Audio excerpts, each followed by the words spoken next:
Hello बच्चों, कैसे हो आप सब लोग। मैंने हारिका आप सब लोगों का फिर से एक बार स्वागत करती हूँ आपके अपने क्लास 12 बोर्ड बूस्टर 2.0 के सीरीज में। और बच्चों, मैं उम्मीद करती हूँ आप सब लोग मस्त होंगे, स्वस्थ होंगे, खूब बढ़िया से अपनी पढ़ाई कर रहे होंगे। तो सबसे पहली बात बच्चे, कल के लिए, कल हम लोगों का पहले लाइव लेक्चर वो डिसाइड हो गया था, डिक्लेयर हो गया था। But then I was not well yesterday, तो इसीलिए वो क्लास कैंसिल हो गई and I was not able to conduct a live session with all of you and I am very sorry for that. And जैसे कि बच्चे आप लोगों को पता है कि हम लोगों को अपना syllabus as soon as possible खत्म करना है, keeping in mind the board examination जो आप लोगों का शुरू होने वाला है from 22 just give me a second, मेरा बोर्ड हैंग हो गया है। अरे भाई, देखते हैं 2 मिनट में चल जाएगा। राइट, तो हम लोगों ने आज क्या करना है बच्चे, हम लोग आज कल वाले टॉपिक्स ही करने वाले हैं।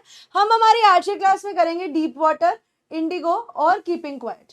राइट, ये तीनों टॉपिक्स जो बच्चे हम लोगों ने कल के लिए प्रिपेयर करे थे, ये तीनों टॉपिक्स हम लोग आज करने वाले हैं। कल की क्लास में बच्चे होने वाला है on the face of it. Right, आप लोगों के जो सिलेबस है, आप लोगों का जो प्लानर है, उसमें कल on the face of it डला हुआ है। बट कल बच्चे, कल on the face of it के साथ मैं आप लोगों को रीडिंग सेक्शन भी करा दूंगी, क्योंकि हम लोगों को सिलेबस खत्म करना है probably by next week and reading section का एक लेक्चर लास्ट में है, on the face of it का एक लेक्चर बीच में है। तो मैं ये चाह रही हूँ कि जिस टॉपिक के अंदर हमारे पास टाइम बचेगा, बिकॉज अप्रोक्सीमेटली 45 मिनट्स का ये लेक्चर बन जाएगा ऑफ दिस टॉपिक, और तो इतने ही देर का हमें ये वाला लेक्चर भी चाहिए, तो why not give different times to different lectures, why not take it as one। तो इसीलिए बच्चे, कल का लेक्चर आप लोगों के 2 लेक्चर्स का मर्ज होने वाला है, on the face of it और रीडिंग कॉम्प्रिहेंशन, ताकि आप लोगों के 2 टॉपिक्स और कवर अप हो जाएं कल के क्लास में। So it is like minimum time and maximum output वाली कोशिश हमारी रहेगी कि जितना भी आपको कराया जाए वो ऐसे कराया जाए कि आपका सब कुछ ऑन टाइम कवर अप हो जाए। राइट, बिकॉज अगर हम लोग 10 तारीख तक सिलेबस नहीं खत्म करेंगे तो you still need 12 to 13 days for revision. 22 तारीख को इंग्लिश का बोर्ड है, तो उससे पहले सिलेबस को निपटाना पड़ेगा, है ना। तो आज की क्लास में बच्चे हम लोग क्या करने वाले हैं, आज की क्लास में हम 3 टॉपिक्स करने वाले हैं जिनका नाम है डीप वाटर, इंडिगो और कीपिंग क्वाइट। तो सबसे पहले बच्चे हम लोग डीप वाटर के साथ स्टार्ट करेंगे, फिर बढ़ेंगे हम लोग महात्मा गांधी के चैप्टर इंडिगो की तरफ, और लास्ट में हम लोग आएंगे हमारी एक पोम कीपिंग क्वाइट के ऊपर। और बच्चे, जैसा कि आप लोगों को पोम में चाहिए था कि मैम आप लोग जो है पोएट्री हम लोगों को लाइन बाय लाइन कराइए, और जैसे आई थिंक हम लोगों ने रोड साइड स्टैंड में करा भी था, तो बिल्कुल बेटा वैसे ही आप लोगों को कीपिंग क्वाइट भी लाइन बाय लाइन में कराऊंगी। ठीक है, उसमें एक एक चीज आप लोगों को बताते चलेंगे और फिर वही आप लोगों के क्वेश्चंस और आप लोगों के एमसीक्यूज हम लोग प्रैक्टिस करेंगे। समरी नोट्स बच्चे आई थिंक आप लोगों के पास डलने शुरू हो गए हैं। I have received certain summary notes जो पिछले चैप्टर्स के और अगले चैप्टर्स के भी हैं, and yes I sent the summary notes to be given to you all. मैंने प्रूफ रीडिंग भी कर ली है उनकी, तो अब आप लोगों के पास बच्चे ये समरी नोट जो है ये डलने शुरू हो जाएंगे। एक सेकेंड मैं पूछ ही लेती हूँ।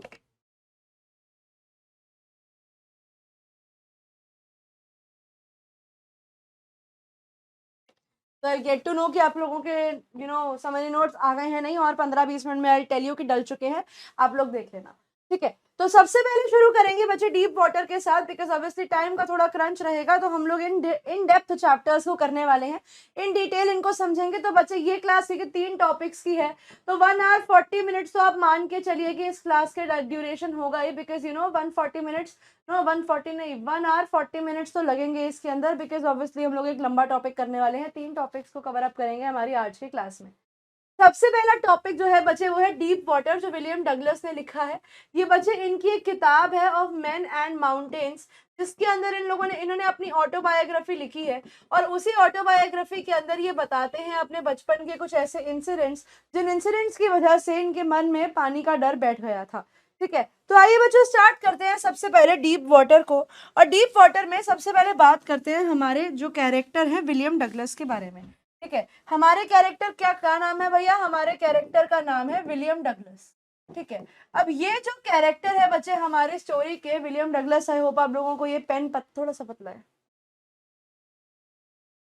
अब ये जो कैरेक्टर है बच्चे हमारी स्टोरी का, जिनका नाम है विलियम डगलस, ये विलियम डगलस कौन थे। तो बच्चे विलियम डगलस जो है, वैसे तो वो एक लॉयर रह चुके हैं और एक बहुत ही अच्छे स्विमर भी, लेकिन बचपन में जब ये 3 से 4 ईयर्स के थे ना बच्चे, जब ये 3 से 4 साल के थे, तब इनके साथ एक इंसिडेंट हो जाता है, जब ये अपने फादर के साथ जाते हैं to a beach in California.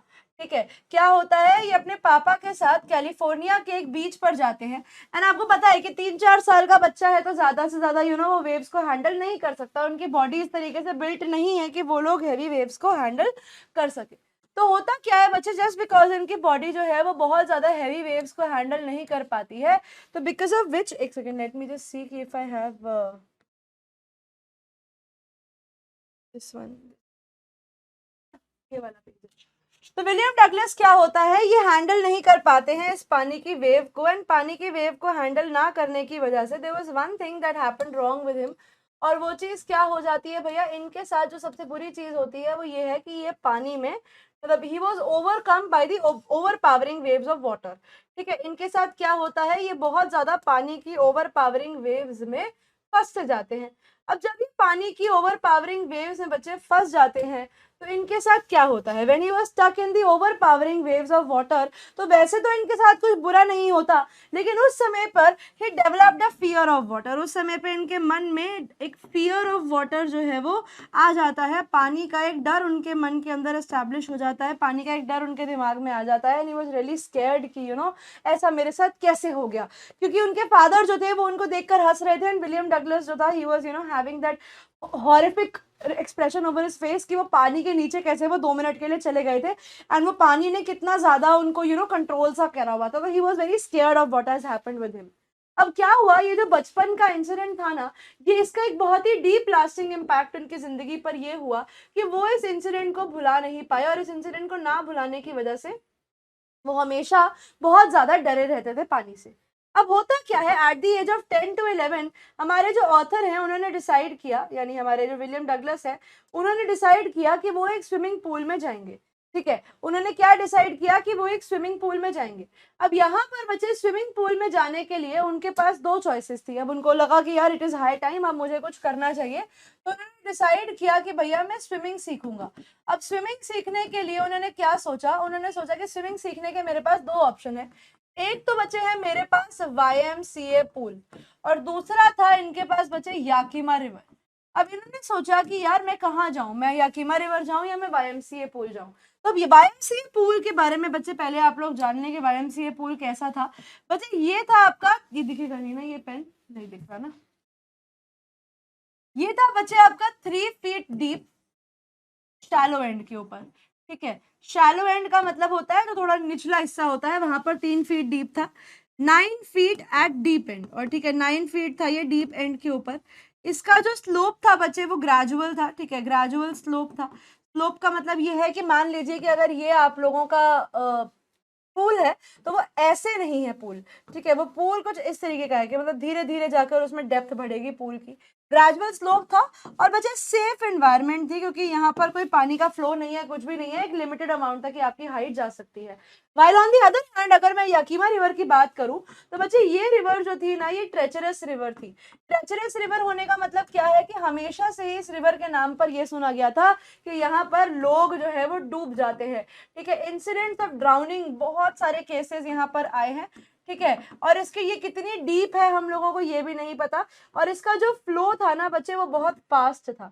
तो इसीलिए डगलस ने सोचा कि यार मेरे लिए ना YMCA पूल बेटर है, because of all the possible conditions ये जगह थोड़ी सी सेफ है।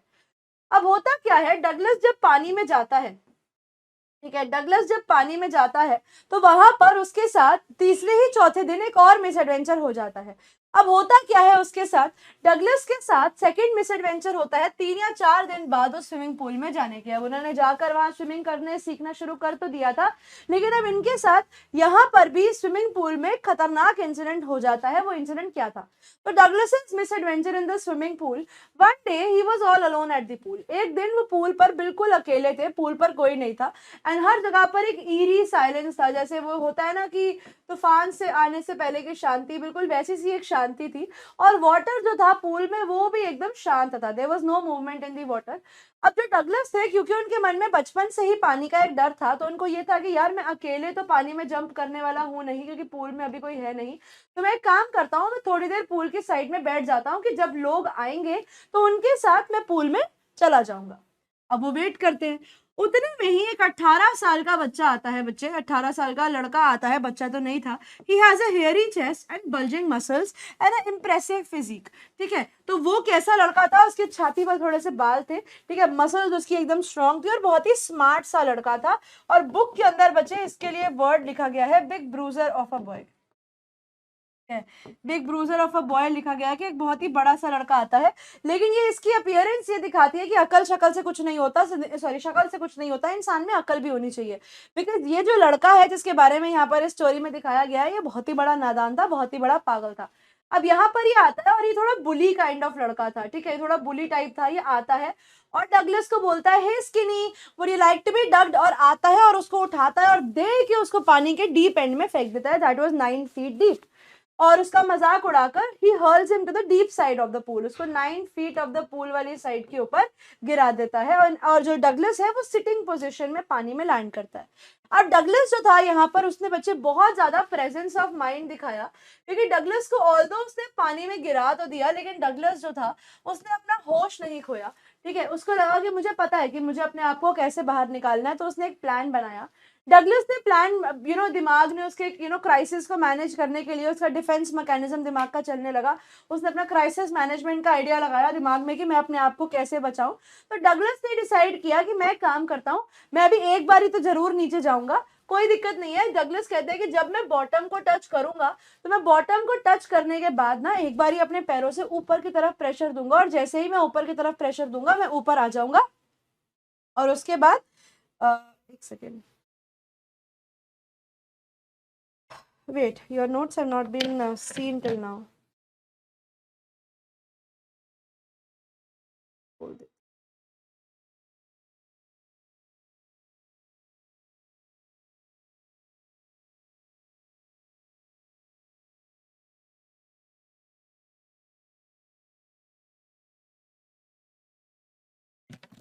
हाँ,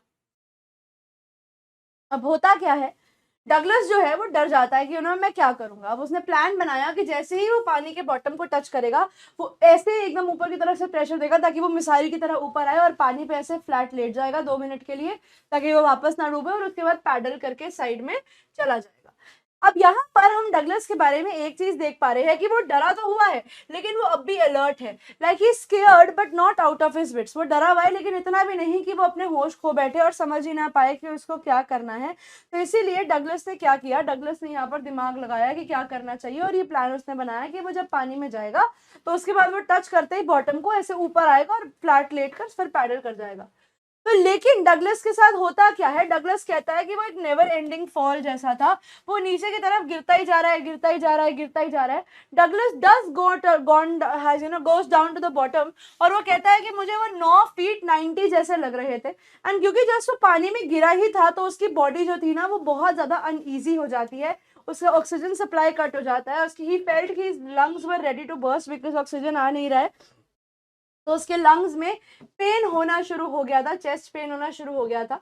एंड ही सेज कि मुझे कुछ नहीं दिख रहा था, I was only able to see the yellow tinge of the water. He says मुझे और कुछ नहीं दिख रहा था, किसके अलावा, yellow tinge of the water के अलावा मुझे कुछ भी विजिबल नहीं था। वो कहता है जैसे ही मेरी बॉडी बॉटम में हिट करती है, डगलस हिट्स द बॉटम, तो वो अपनी जितनी भी स्ट्रेंथ है उसे इकट्ठी करता है और वापस से ऊपर आने की कोशिश करता है। लेकिन ऑपोजिट टू हिज एक्सपेक्टेशन, जैसा उसने सोचा था उससे बिल्कुल ऑपोजिट होता है। उसको लग रहा था कि वो एकदम मिसाइल की तरह पानी के सरफेस पर आ जाएगा, ऐसा नहीं होता। वो ऊपर तो आने लगता है लेकिन बहुत धीरे धीरे। अब जस्ट बिकॉज कि डगलस को रियलाइज हो रहा है कि उसका प्लान फेल हो रहा है, तो he starts for the frantic efforts for his survival. अब वो ऐसे अपने हाथ पैर मारना शुरू करता है अपने आप को बचाने के लिए। ही ट्राइज टू क्लच अ रोप, वो कोशिश करता है कि उसे कोई रोप वगैरह मिल जाए, बट नहीं। The only thing he was able to hold was water. उसके हाथों में सिर्फ पानी आ रहा था, and he started to shout and nobody was even able to hear what he was shouting. उतने में ही डगलस जो है वो पानी के ऊपर आता है, मगर इस बार सिर्फ उसकी आंखें और नोज पानी के बाहर आती हैं, और उसका मुंह पानी के बाहर नहीं आता। लेकिन डगलस को ये लगा कि शायद उसका मुंह भी पानी के बाहर आ गया है, तो उसने करके ऐसे सांस ली। लेकिन जैसे ही वो सांस लेता है, obviously he was in water, तो वही चोक्ड ऑन वाटर, उसने पानी उसके गले में लगता है, उसे गोता खाता है, वो एकदम गले में लगता है पानी, खांसी करने लगता है, और इसी के साथ डगलस वापस एक बार नीचे की तरफ जाने लगता है। Mouth was still inside, water was swallowed, और वापस से for the second time he starts to go down. अब सेकेंड टाइम पे वो बिल्कुल ऐसे कहता है कि मेरे पैर जो थे ना वो बिल्कुल लाइफलेस ऑब्जेक्ट्स हो गए थे, ठीक है। ही सेज कि मेरे पैर मुझे एकदम डेड वेट्स जैसे लग रहे थे जो मुझे और नीचे की तरफ खींच रहे हैं। ही सेज एक इररेसिस्टिबल डाउनवर्ड पुल था। ही सेज वो एक ऐसा अनकंट्रोलेबल डाउनवर्ड पुल मैं महसूस कर रहा था जैसा इंसान अपने बुरे सपने में करता है, जैसा इंसान को नाइटमेयर में एक ऐसा लगता है ना कि एक अननोन फोर्स है जो तुम्हें खींच रही है नीचे की तरफ। ही सेज बिल्कुल मुझे वैसा ही लग रहा था कि कुछ अननोन फोर्स है जो मुझे पानी की तरफ नीचे की तरफ खींच रही है। ही सेज और इस बार मैं वापस सेकेंड टाइम पानी में नीचे जाने लगा। This time he was screaming desperately. अब वो पानी में रहकर चिल्ला रहा है, बहुत तेज तेज चिल्ला रहा है। He was lost in water. It was a futile struggle, ठीक है। It was a waste struggle, it was useless, waste तो नहीं कहेंगे, यूजलेस कहेंगे। तो उसके लिए बच्चे ये एक यूजलेस स्ट्रगल हो गई थी क्योंकि वो पानी से बाहर नहीं आ पा रहा है। और धीरे धीरे अब उसकी जो थी शरीर में डिजीनेस आने लगी, यानी उसका शरीर जो है वो धीरे धीरे जवाब देने लगा, उसको वो चक्कर से आने लगे और उसके लंग्स में पेन होने लगा बिकॉज ऑक्सीजन आनी बंद हो गई है। और the only thing he was able to hear was his throbbing head. और उसको सिर्फ अपने सर में टक टक टक टक टक अपनी फास्टेड हार्ट बीट सुनाई दे रही थी और कुछ भी नहीं। और उसी के साथ वो कहता है कि मेरी पूरी बॉडी जो थी वो बिल्कुल ऐसा मान लो कि जैसे पैरालाइज हो गई है। And I was in a deep pain that point of time कि बस भगवान मुझे बचा लो। लेकिन अभी भी मेरे माइंड में प्लान यही था कि जैसे ही मैं पानी के बॉटम को टच करूंगा मैं ऊपर वापस आने की कोशिश करूंगा। एंड वो बताते हैं सेकेंड टाइम के ऊपर जब वो नीचे की तरफ जाए ही जा रहा था तो इस पॉइंट ऑफ टाइम पर आकर he was terrified out of his wits. इस बारी उसकी हालत जो थी वो बहुत खराब थी। अभी तक जो उसका डर था ना बच्चे वो दहशत में बदल गया था, वो एक्सट्रीम फियर में बदल गया था। He says it was that time when I was not scared. He says it was that time when I was terrorized. वो कहते हैं वो समय था जब मैं दहशतगर्द था। He says, मेरे आसपास सिर्फ पानी ही पानी था, जितनी दूर तक देखो मुझे वो पानी में डर्टी येलो टिंज दिख रहा था और मैं एंडलेसली पानी में नीचे की तरफ ही जा रहा था। He says I was seized by terror। और यहाँ पर बच्चे उसको लिए बुक के अंदर एक वर्ड लिखा गया है स्टार्क टेरर। वो कहता है then stark terror seized me। He says और मैं उसके बाद चिल्ला भी नहीं पाया, मेरे गले से चीख भी नहीं निकली because I was absolutely incapacitated। मेरी हालत बिल्कुल खराब हो चुकी थी। I was not able to do anything। इसे उसके बाद came the touch of life कि वापस से for the second time I hit the bottom और मेरे में जितनी स्ट्रेंथ बची थी मैंने वो इकट्ठी करके वापस से अपने आप को ऊपर की तरफ धकेला। लेकिन it was no different from the first time. इस बार भी मैं पानी में ऊपर धीरे धीरे ही आया। अभी से इस पॉइंट ऑफ टाइम तक मुझे सिर्फ मेरे दिल की धड़कन अपने सर में सुनाई दे रही थी और मुझे बस उन्हीं से पता लग रहा था कि मैं जिंदा हूं, but I was very sure कि I might not survive this. वापस से उसने कोशिश करी ऊपर आने की लेकिन येट ही फेल्ड। और तीसरी बार वो बताता है कि मैं ऊपर आया and for the third time I started to go down. अब फर्स्ट टाइम में उसके अंदर थोड़ी सी कॉन्शियसनेस थी, सेकेंड टाइम में he was overtaken by stark terror. फिर आती है बच्चे तीसरी बारी और तीसरी बारी में वो कहता है मैं सब कुछ गिव अप कर चुका था because at that point of time I realise कि मैं नहीं बच सकता, अब there is no chance I will be able to survive. लेकिन इस बार भी उसने मौका नहीं छोड़ा अपने अब लीप लेने का विद ऑल हिज स्ट्रेंथ।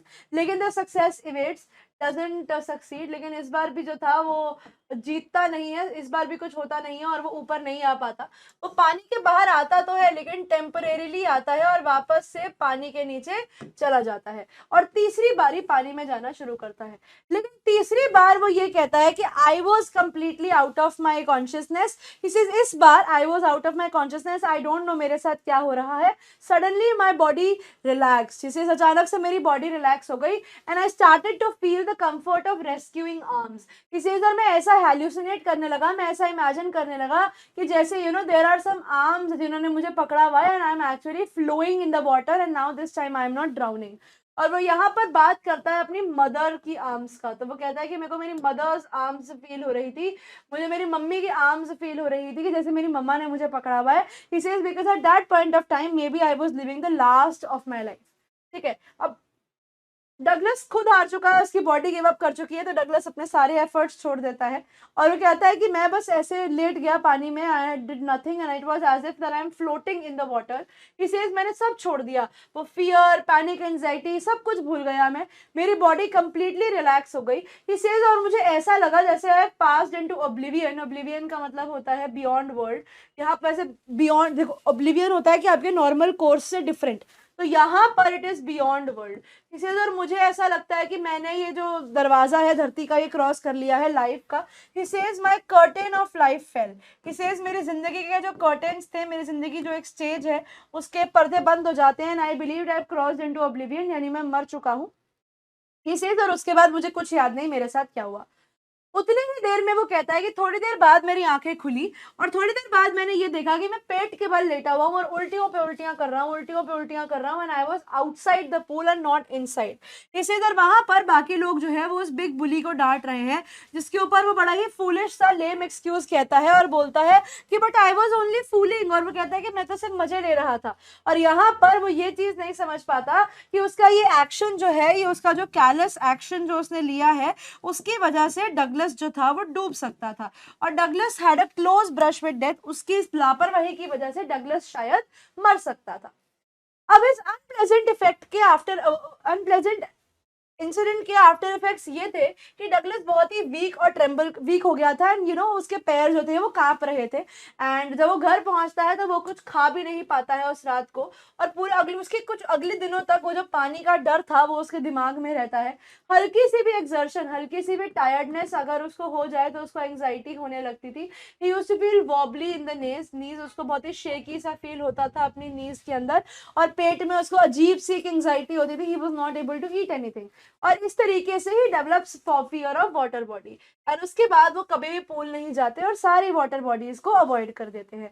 लेकिन ऐसे पानी को अवॉइड करने से उनका काम नहीं चलेगा, बिकॉज जिस जगह पर वो रहते थे he had various things to enjoy, that was catching fishes, भले ही वो मेटोलियस इन ओरिगॉन हो या फिर ट्राउट इन न्यू हैम्पशायर हो, कोई भी मछलियां हो जो उन्हें पकड़नी है, he can go anywhere to catch fishes, but वो नहीं जा पाते थे पानी के डर से, वाटर बॉडीज के डर से। ठीक है, वो कैनोइंग नहीं कर पाते थे, बोटिंग नहीं कर पाते थे, स्विमिंग नहीं कर पाते थे। डगलस को रियलाइज हुआ कि वो 10 साल की एज में जो इंसिडेंट हुआ, why should I let that incident control me. He says नहीं, मैं ऐसा नहीं होने दूंगा, so I am going to do something about it. तो इसीलिए determined to finally defeat the fear, उन्होंने एक इंस्ट्रक्टर को हायर किया अक्टूबर के महीने में, ताकि वो उन्हें स्विमिंग सिखा सके। अब यहाँ पर बच्चे आपको याद रखना है कि ये 5 दिन स्विमिंग सीखते थे। ठीक है, ईच आर अ डे, हर दिन 1 घंटा ये स्विमिंग सीखते थे उस इंस्ट्रक्टर से। उस इंस्ट्रक्टर ने सबसे पहले क्या किया, एक रोप अटैच करी एक बेल्ट से, और वो बेल्ट को डगलस की कमर पे बांध दिया। अब जो इंस्ट्रक्टर था वो पूल के एक कोने पे खड़े होकर उस बेल्ट को पकड़ के खींचता और डगलस को पानी में ऊपर नीचे करता। वो भी मैं तुम लोगों को बनाकर दिखाती हूँ कैसे। ये लाइन को लर्न कर लेना कि a rope attached to the belt was put around him and the rope went through a pulley that ran with the overhead cable supported by the cable, went to and fro from the pool, practiced for weeks together। अब इसको समझो कि इसका मतलब क्या है। देखो, situation कुछ ऐसी थी कि डगलस, मान लो ये पूल है और यहाँ पर ये पानी में डगलस है। ठीक है, मान लो ये पानी के ऊपर डगलस, डगलस की कमर के ऊपर इधर ना एक वो बंधा हुआ था, क्या कहते हैं, पुली बांधा हुआ था, एक हार्नेस बांधा हुआ था, और इधर ना बच्चे एक वो रोप जो होती है, केबल होती है, वो थी। केबल के इस तरफ यहाँ पर आपका इंस्ट्रक्टर खड़ा होता था। ठीक है, ये कौन है, ये इंस्ट्रक्टर है।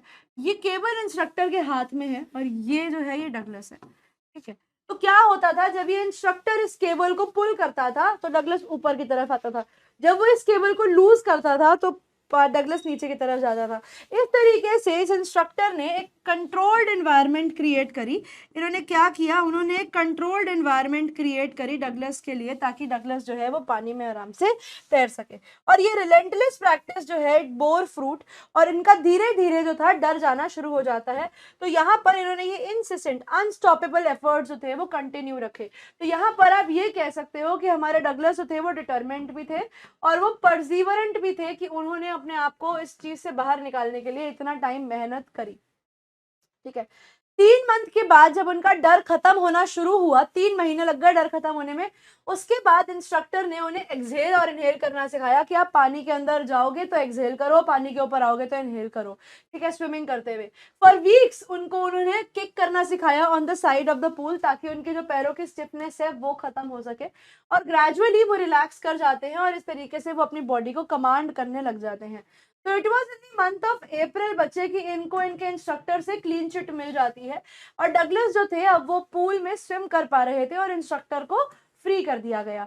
अब यहाँ पर एक लाइन लिखी है बुक के अंदर कि instructor was finished but I was not, ठीक है। इस लाइन का मतलब ये था कि डगलस का जो इंस्ट्रक्टर है उनका काम तो खत्म हो गया है, डगलस के इंस्ट्रक्टर ने अपना काम कर लिया है, लेकिन डगलस का काम अभी खत्म नहीं हुआ। ऐसा क्यों बोला गया था? ऐसा इसीलिए बोला गया था कि डगलस के इंस्ट्रक्टर ने तो उन्हें सिखा दिया, लेकिन अब डगलस खुद अकेले प्रैक्टिस करेंगे। तो जुलाई तक डगलस ने अकेले प्रैक्टिस करी पूल में, और उसके बाद डगलस ने डिसाइड किया कि नाउ इट इज टाइम कि मैं जाऊं और एक बार वापस से बाहर प्रैक्टिस करूं, ताकि मैं समझ सकूं कि मुझे तैरना कैसे है, कि अभी तो मैं पूल में प्रैक्टिस कर रहा हूं, अब मैं बाहर कर सकता हूं या नहीं कर सकता हूं। तो डगलस सबसे पहली बार जाते हैं पूल में वो तैरने के लिए, और वो बड़े आराम से कर पाते हैं, तैर पाते हैं। उसके बाद वो पहली बार जब बाहर निकलते हैं तो सबसे पहले वो जाते हैं लेक वेंटवर्थ। वहां पर जब वो पानी के नीचे देखते हैं तो उनको अनफैथमेबल पानी दिखता है, और उनके मन में वो स्टार्क टेरर एक बार के लिए फिर से आ जाता है। लेकिन इस बार वो अपने मन में बोलते हैं, oh mister terror trying to scare me, not this time, बोलकर फिर वो आगे चले जाते हैं। तो बेसिकली वो अपने मन के डर को ही यही दिखाते हैं कि now you can not scare me, अब तुम मुझे डरा नहीं सकते, I know that you are just a part of my imagination. और इस तरीके से वो अपने पानी का सारा डर खत्म कर देते हैं। उसके बाद वहां पर वो crawl stroke, breast stroke, side stroke, back stroke सब प्रैक्टिस करते हैं, और ये दिखाते हैं that yes he was able to do everything. अब उसके बाद वापस से अपना कॉन्फिडेंस बिल्ड करने के लिए वो एक और लेक पर जाते हैं, वॉर्म लेक। वॉर्म लेक से बच्चे वो तैर कर जाते हैं स्टैम्पैक्ट आइलैंड तक, ठीक है। स्टैम्पैक्ट आइलैंड पर जाकर जब वो जाते हैं तो ही वॉज वेरी हैप्पी कि वो वापस वहां तक तैर के आ गए, और वापस से वो लेक के पास तैर कर आते हैं दूसरे कॉर्नर में, दैट वाज द स्टैम्पैक्ट आइलैंड। ये एक्सपेरिमेंट भी सक्सेसफुली कंडक्ट हो गया, यानी उनके मन से पानी का डर खत्म हो चुका है।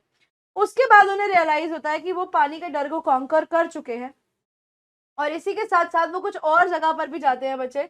जैसे आप लोग लिख सकते हैं आंसर के अंदर, वो मियाड ग्लेशियर, ठीक है, कॉनराड मीडोज, ये जैसे वो अलग अलग जगह हैं इनके जहां पर ये जाते हैं। गिलबर्ट पीक, फाइनली ये सबसे लास्ट में जाते हैं बच्चे गिलबर्ट पीक, और इस जगह पर आकर उनको रियलाइज हो जाता है कि खत्म, अब मेरे मन से पानी का डर खत्म हो चुका है, and he was very happy कि फाइनली ये जो पानी का डर था इन्होंने कॉन्कर कर लिया है। अब यहाँ पर डगलस बताते हैं कि मेरे लिए ये जो ड्राउनिंग का इंसिडेंट था ना, ठीक है, ये जो इंसिडेंट था मेरे डूबने का, इसने मेरी लाइफ को एक नई दिशा दी है। और वो ये बताते हैं कि मैंने यहाँ से एक चीज समझी कि डेथ में तो पीस है। वो कहते हैं जो मैंने एक्सपीरियंस किया, it is terror is in the fear of death. वो कहते हैं मरने का जो डर है ना, उसी के अंदर आपको एक दहशत महसूस होती है। In death there is peace. अब कहते हैं क्यों? क्योंकि डेथ के अंदर तो सिर्फ शांति है, ठीक है। वो क्या कहते हैं? वो कहते हैं डेथ में तो सिर्फ पीस है, आपको जो डर लगता है वो आपको मौत का डर लगता है, ठीक है। The fear it is only the terror is in the fear of death. वो जो दहशत आती है ना, वो मौत के डर से आती है, मौत के बाद तो सब कुछ पीसफुल है। और डगलस ये भी कहते हैं कि ये जो एक्सपीरियंस मेरी जिंदगी में मेरे साथ हुआ है, ये मुझे ये भी सिखाता है, this incident also teaches me one very important thing in my life.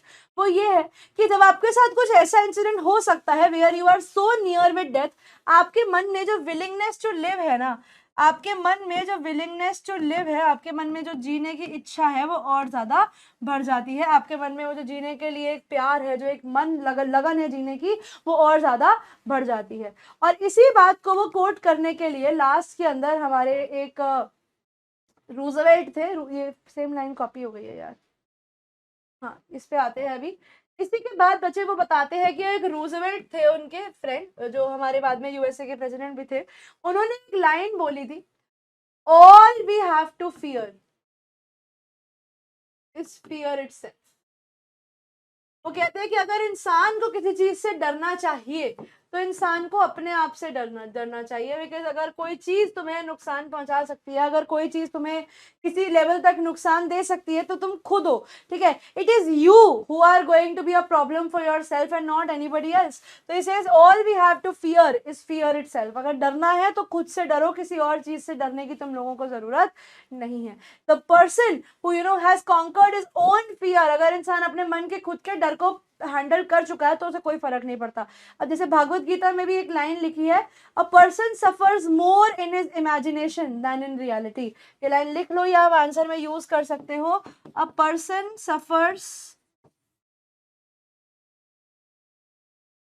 More in his imagination than in reality. और ये सच बात है कि इंसान अपनी सोच में ज्यादा सफर करता है अपनी रियलिटी से, बिकॉज इंसान की आदत है मनगढ़ंत कहानियां बनाने की।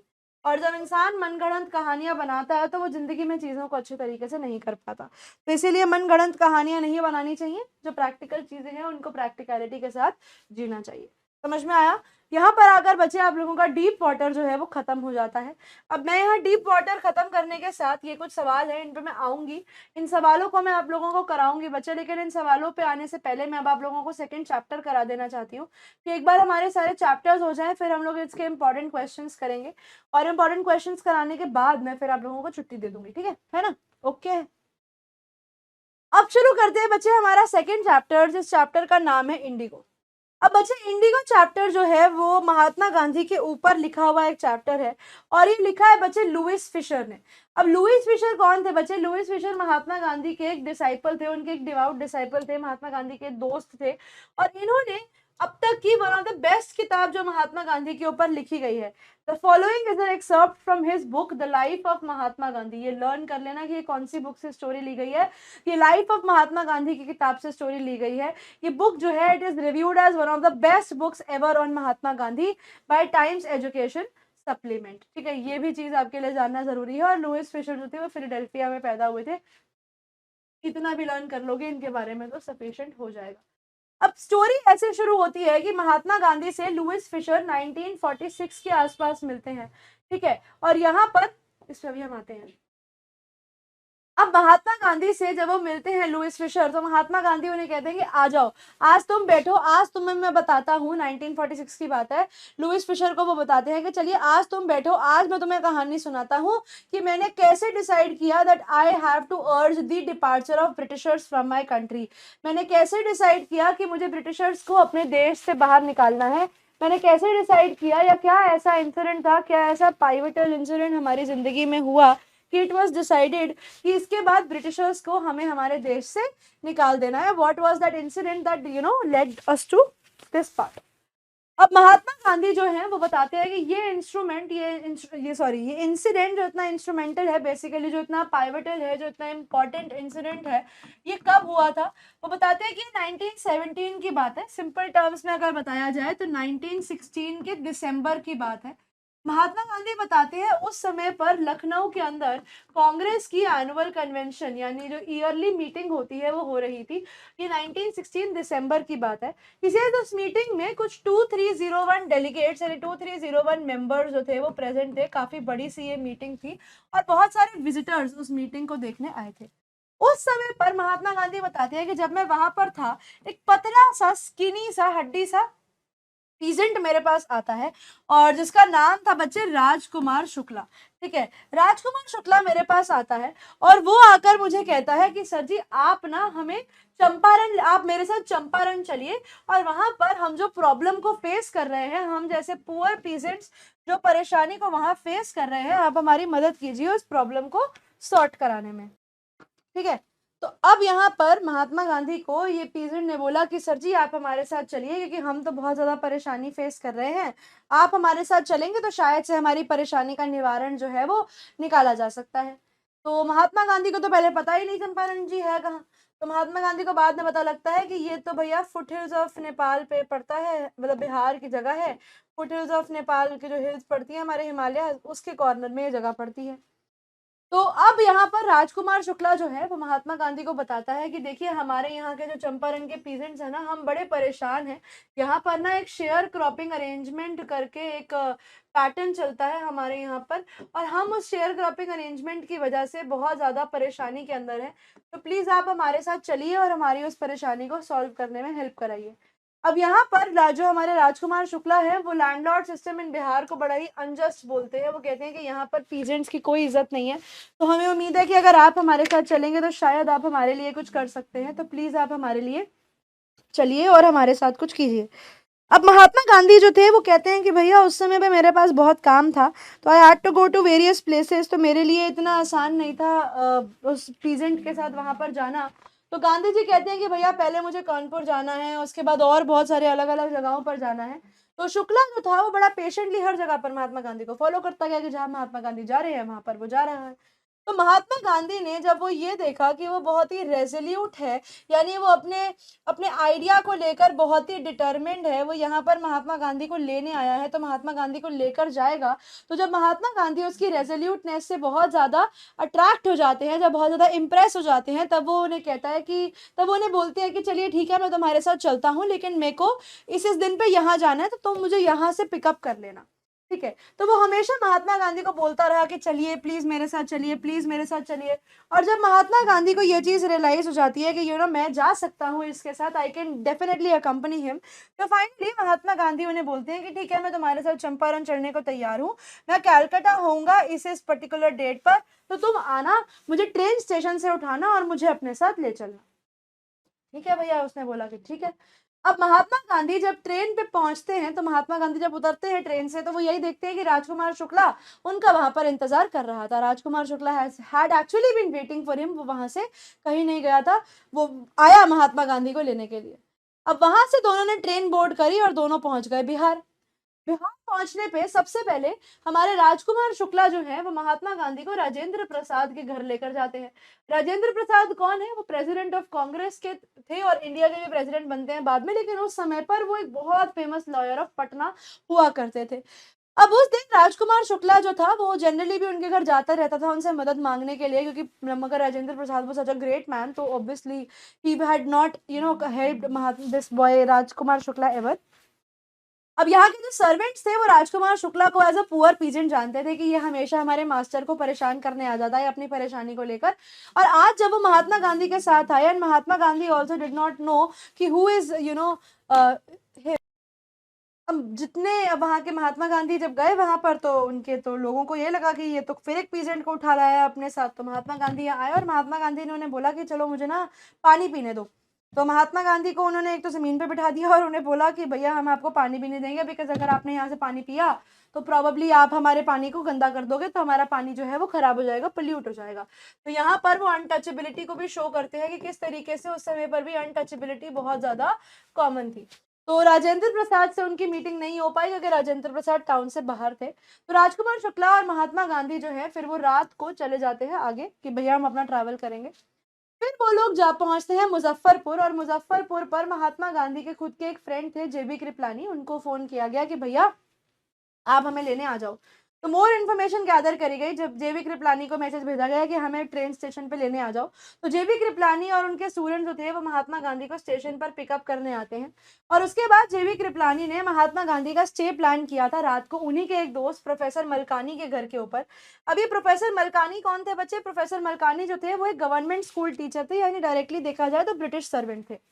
अब उस समय पर महात्मा गांधी कहते हैं कि ये एक बड़ा ही अनयूजुअल इवेंट था, कि एक हम जैसे अनयूजुअल इवेंट था कि उस समय के लोग जो थे वो जनरली बहुत ही रिलक्टेंट होते थे। उस समय के जो लोग थे वो बहुत ही डरते थे किसी भी इंसान को जो होम रूल के एडवोकेट थे, ठीक है, होम रूल के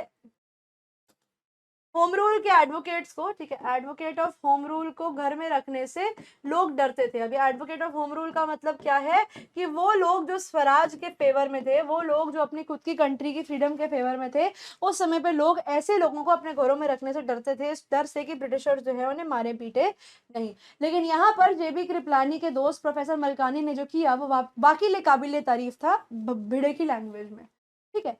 अब होता क्या है, जब पीजेंट्स को पता लगता है कि भैया कोई आया है, कोई मसीहा आया है उनको देखने के लिए, उनकी परेशानी को सॉल्व करने के लिए, तो बहुत सारे पीजेंट्स जो हैं वो भागते हैं मुजफ्फरपुर की तरफ महात्मा गांधी को मिलने के लिए।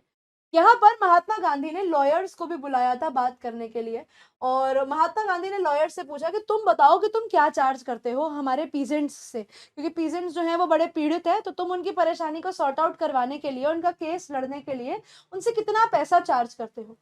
तो जब महात्मा गांधी को ये पता लगता है कि वो उनसे बहुत ज्यादा एक्सप्लॉयटेटिव फीस ले रहे हैं, ठीक है, और उनकी जो फीस है वो यहाँ पर फार्मर्स को बहुत एक्सप्लॉइट कर रही है, तब महात्मा गांधी लॉयर्स को चाइड करते हैं, बेसिकली उन्हें स्कोल्ड करते हैं इतनी फीसेस लेने के लिए, और लोगों को बोलते हैं कि आप स्टॉप गोइंग टू कोर्ट्स, और वो लोगों को बोलते हैं कि तुम एक काम करो, तुम कोर्ट में जाओ ही मत, क्योंकि ना तो तुम कोर्ट में जाओगे और ना ही फिर तुम्हारी कोई हेल्प होगी, बिकॉज जब तुम कोर्ट में जाना ही बंद कर दोगे, they are not even going to ask for help from you, and इस तरीके से कोई प्रॉब्लम ही नहीं होगी।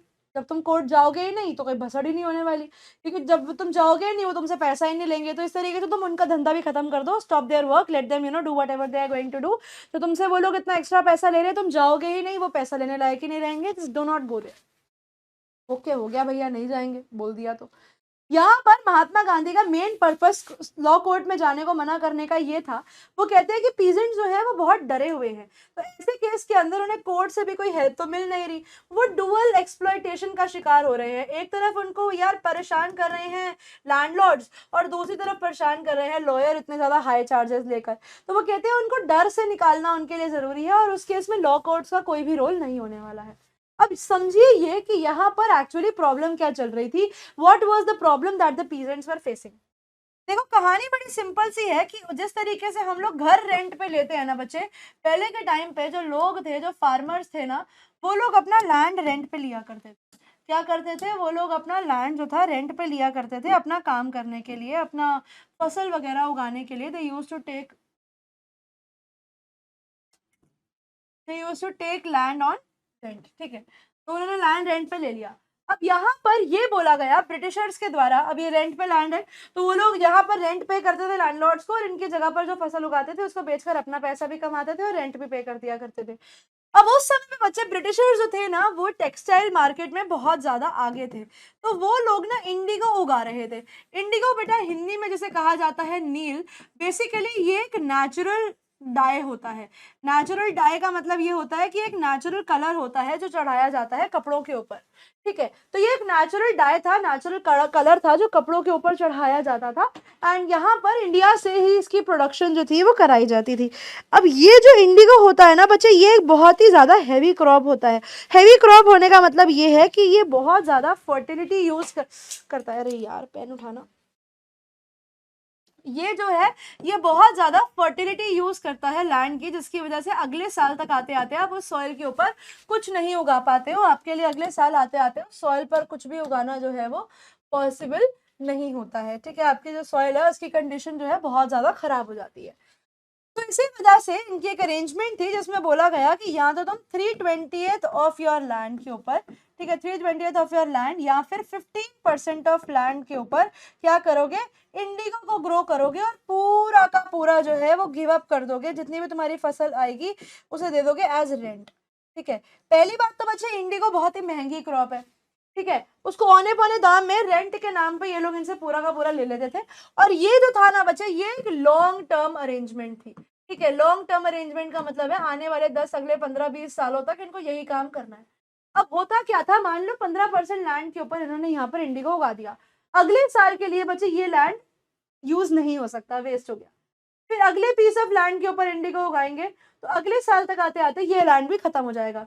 फिर वो लोग अगले पार्ट ऑफ लैंड के ऊपर इंडिगो उगाएंगे, फिर वो लैंड भी बैरन हो जाएगा। तो इस तरीके से करते करते करते जितने भी ब्रिटिशर्स थे, सॉरी जितने भी हमारे फार्मर्स थे, उनका सारा लैंड तो खराब हो जाता। तो वो लोगों को एक तो सस्ते में बेचनी पड़ रही है इंडिगो, ठीक है, इतना सब कुछ इनको प्रॉब्लम झेलनी पड़ रही है। उतने में ही जर्मनी में ना बच्चे क्या हुआ, उतने में ही जर्मनी में सिंथेटिक इंडिगो बना दिया। सिंथेटिक इंडिगो का मतलब होता है नकली इंडिगो जो था वो बन गया, एक कलर जो आर्टिफिशियल डाई होती है वो बन गई। ब्रिटिशर्स को लगा कि भैया ये काम करें, ये तो बहुत महंगा पड़ता है हमें भी, हम भी एक काम करते हैं, जर्मनी के सिंथेटिक इंडिगो पे शिफ्ट हो जाते हैं।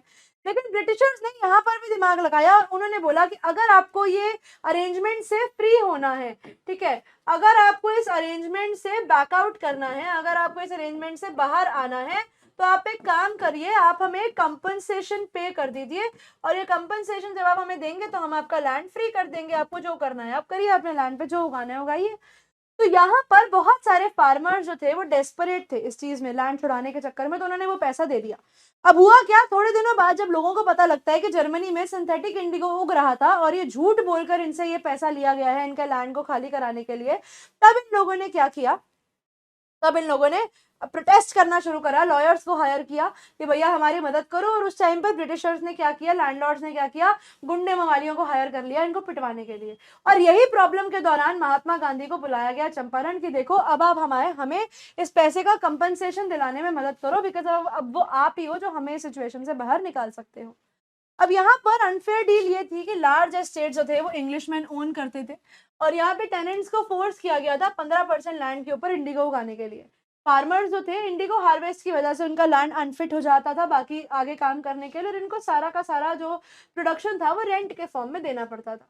लैंडलॉर्ड्स ने अब आगे क्या किया, जब उन्हें पता लगता है कि जर्मनी में सिंथेटिक इंडिगो आ गया है, तो उन्होंने यहाँ से लोगों से कंपनसेशन चार्ज करी कि अगर तुम इस 15% के अरेंजमेंट से फ्री होना चाहते हो तो पैसा दो और अरेंजमेंट से फ्री हो जाओ। बहुत सारे पीजेंट्स ने अपनी डेस्परेसी में आकर उस अग्रीमेंट को साइन कर दिया। अब कई लोग जो थे उन्होंने लॉयर्स को हायर करा कि तुम हमारे ही लैंड पे हमारा लैंड खाली करने के लिए हमसे कंपनसेशन कैसे ले सकते हो। तो जब लोगों को सिंथेटिक इंडिगो की न्यूज पता लगती है तो तब उन लोगों ने बोला कि अब तो तुम हमारा पूरा पैसा वापस कर दो, बिकॉज तुमने तो बड़ा छल कपट करके हमसे पैसा लिया है। अब महात्मा गांधी यहाँ पर क्या करते हैं, महात्मा गांधी जाते हैं अलग अलग जगहों के ऊपर। महात्मा गांधी जगह को छोड़ने के बजाय क्या करते हैं, बहुत सारे पीजेंट्स के साथ निकल जाते हैं मोती। अच्छा, यहाँ पर आकर एक इंपॉर्टेंट पॉइंट आप लोगों को बताना जरूरी है। सबसे पहले महात्मा गांधी जाते हैं तिरहुत डिवीजन के, ठीक है, सबसे पहले वो जाते हैं तिरहुत डिवीजन के ऑफिसर के पास और उनको बोलते हैं कि तुम मुझे बताओ कि यहाँ पर क्या प्रॉब्लम है। यहाँ पर महात्मा गांधी को डिनाई कर दी जाती है इन्फो, ये बोलकर कि भैया आप तो एक आउटसाइडर हो, हम आउटसाइडर को इन्फॉर्मेशन नहीं देते। तो ये बच्चे एक आयरनी है कि ब्रिटिशर्स हमारे ही देश में बैठकर हमारे लोगों को बोल रहे हैं कि तुम आउटसाइडर हो, इसलिए हम तुम्हें इन्फॉर्मेशन नहीं देंगे। इसके बाद महात्मा गांधी क्या करते हैं, महात्मा गांधी जाते हैं कमांडिंग ऑफिसर के पास, और कमांडिंग ऑफिसर के पास जब ये जाते हैं तो वहां पर एक कमांडिंग ऑफिसर जो है वो तो महात्मा गांधी को बुली करता है और उन्हें बोलता है कि आप यहाँ से चले जाइए, वॉर्न्स हिम टू लीव, और वो कहता है कि तुम यहाँ से चले जाओ वरना तुम्हें प्रॉब्लम हो जाएगी। महात्मा गांधी उसको भी यही बोलते हैं कि बेटा जी मैं यहाँ से जाने वाला तो हूँ नहीं, और जाने के बजाय महात्मा गांधी क्या करते हैं, महात्मा गांधी निकल जाते हैं मोतीहारी की तरफ और बहुत सारे लॉयर्स को लेकर। मोतीहारी बच्चे क्या है, ये चंपारण का कैपिटल है, ठीक है, चंपारण कैपिटल, चंपारण का कैपिटल है। महात्मा गांधी को यहाँ पर भी बहुत सारे पीजेंट्स मिलते हैं बिकॉज दे रियलाइज कि there is somebody who is helping us. और यहाँ पर महात्मा गांधी ने घर से अपनी पूरी इन्वेस्टिगेशन शुरू कर दी। यहाँ पर थोड़े दिनों में महात्मा गांधी को पता लगता है कि पास के ही विलेज में एक पीजेंट को मैल्ट्रीट किया गया है, और महात्मा गांधी निकल जाते हैं उसको मिलने के लिए। रास्ते में ही महात्मा गांधी को एक ऑफिशियल मिलता है और वो उन्हें एक ऑफिशियल नोटिस देता है और बोलता है कि आप वापस चले जाइए, हम आपको यहाँ से आगे वापस नहीं जाने देंगे। ऑफिशियल नोटिस महात्मा गांधी को बोलता है कि चंपारण छोड़ के चले जाओ।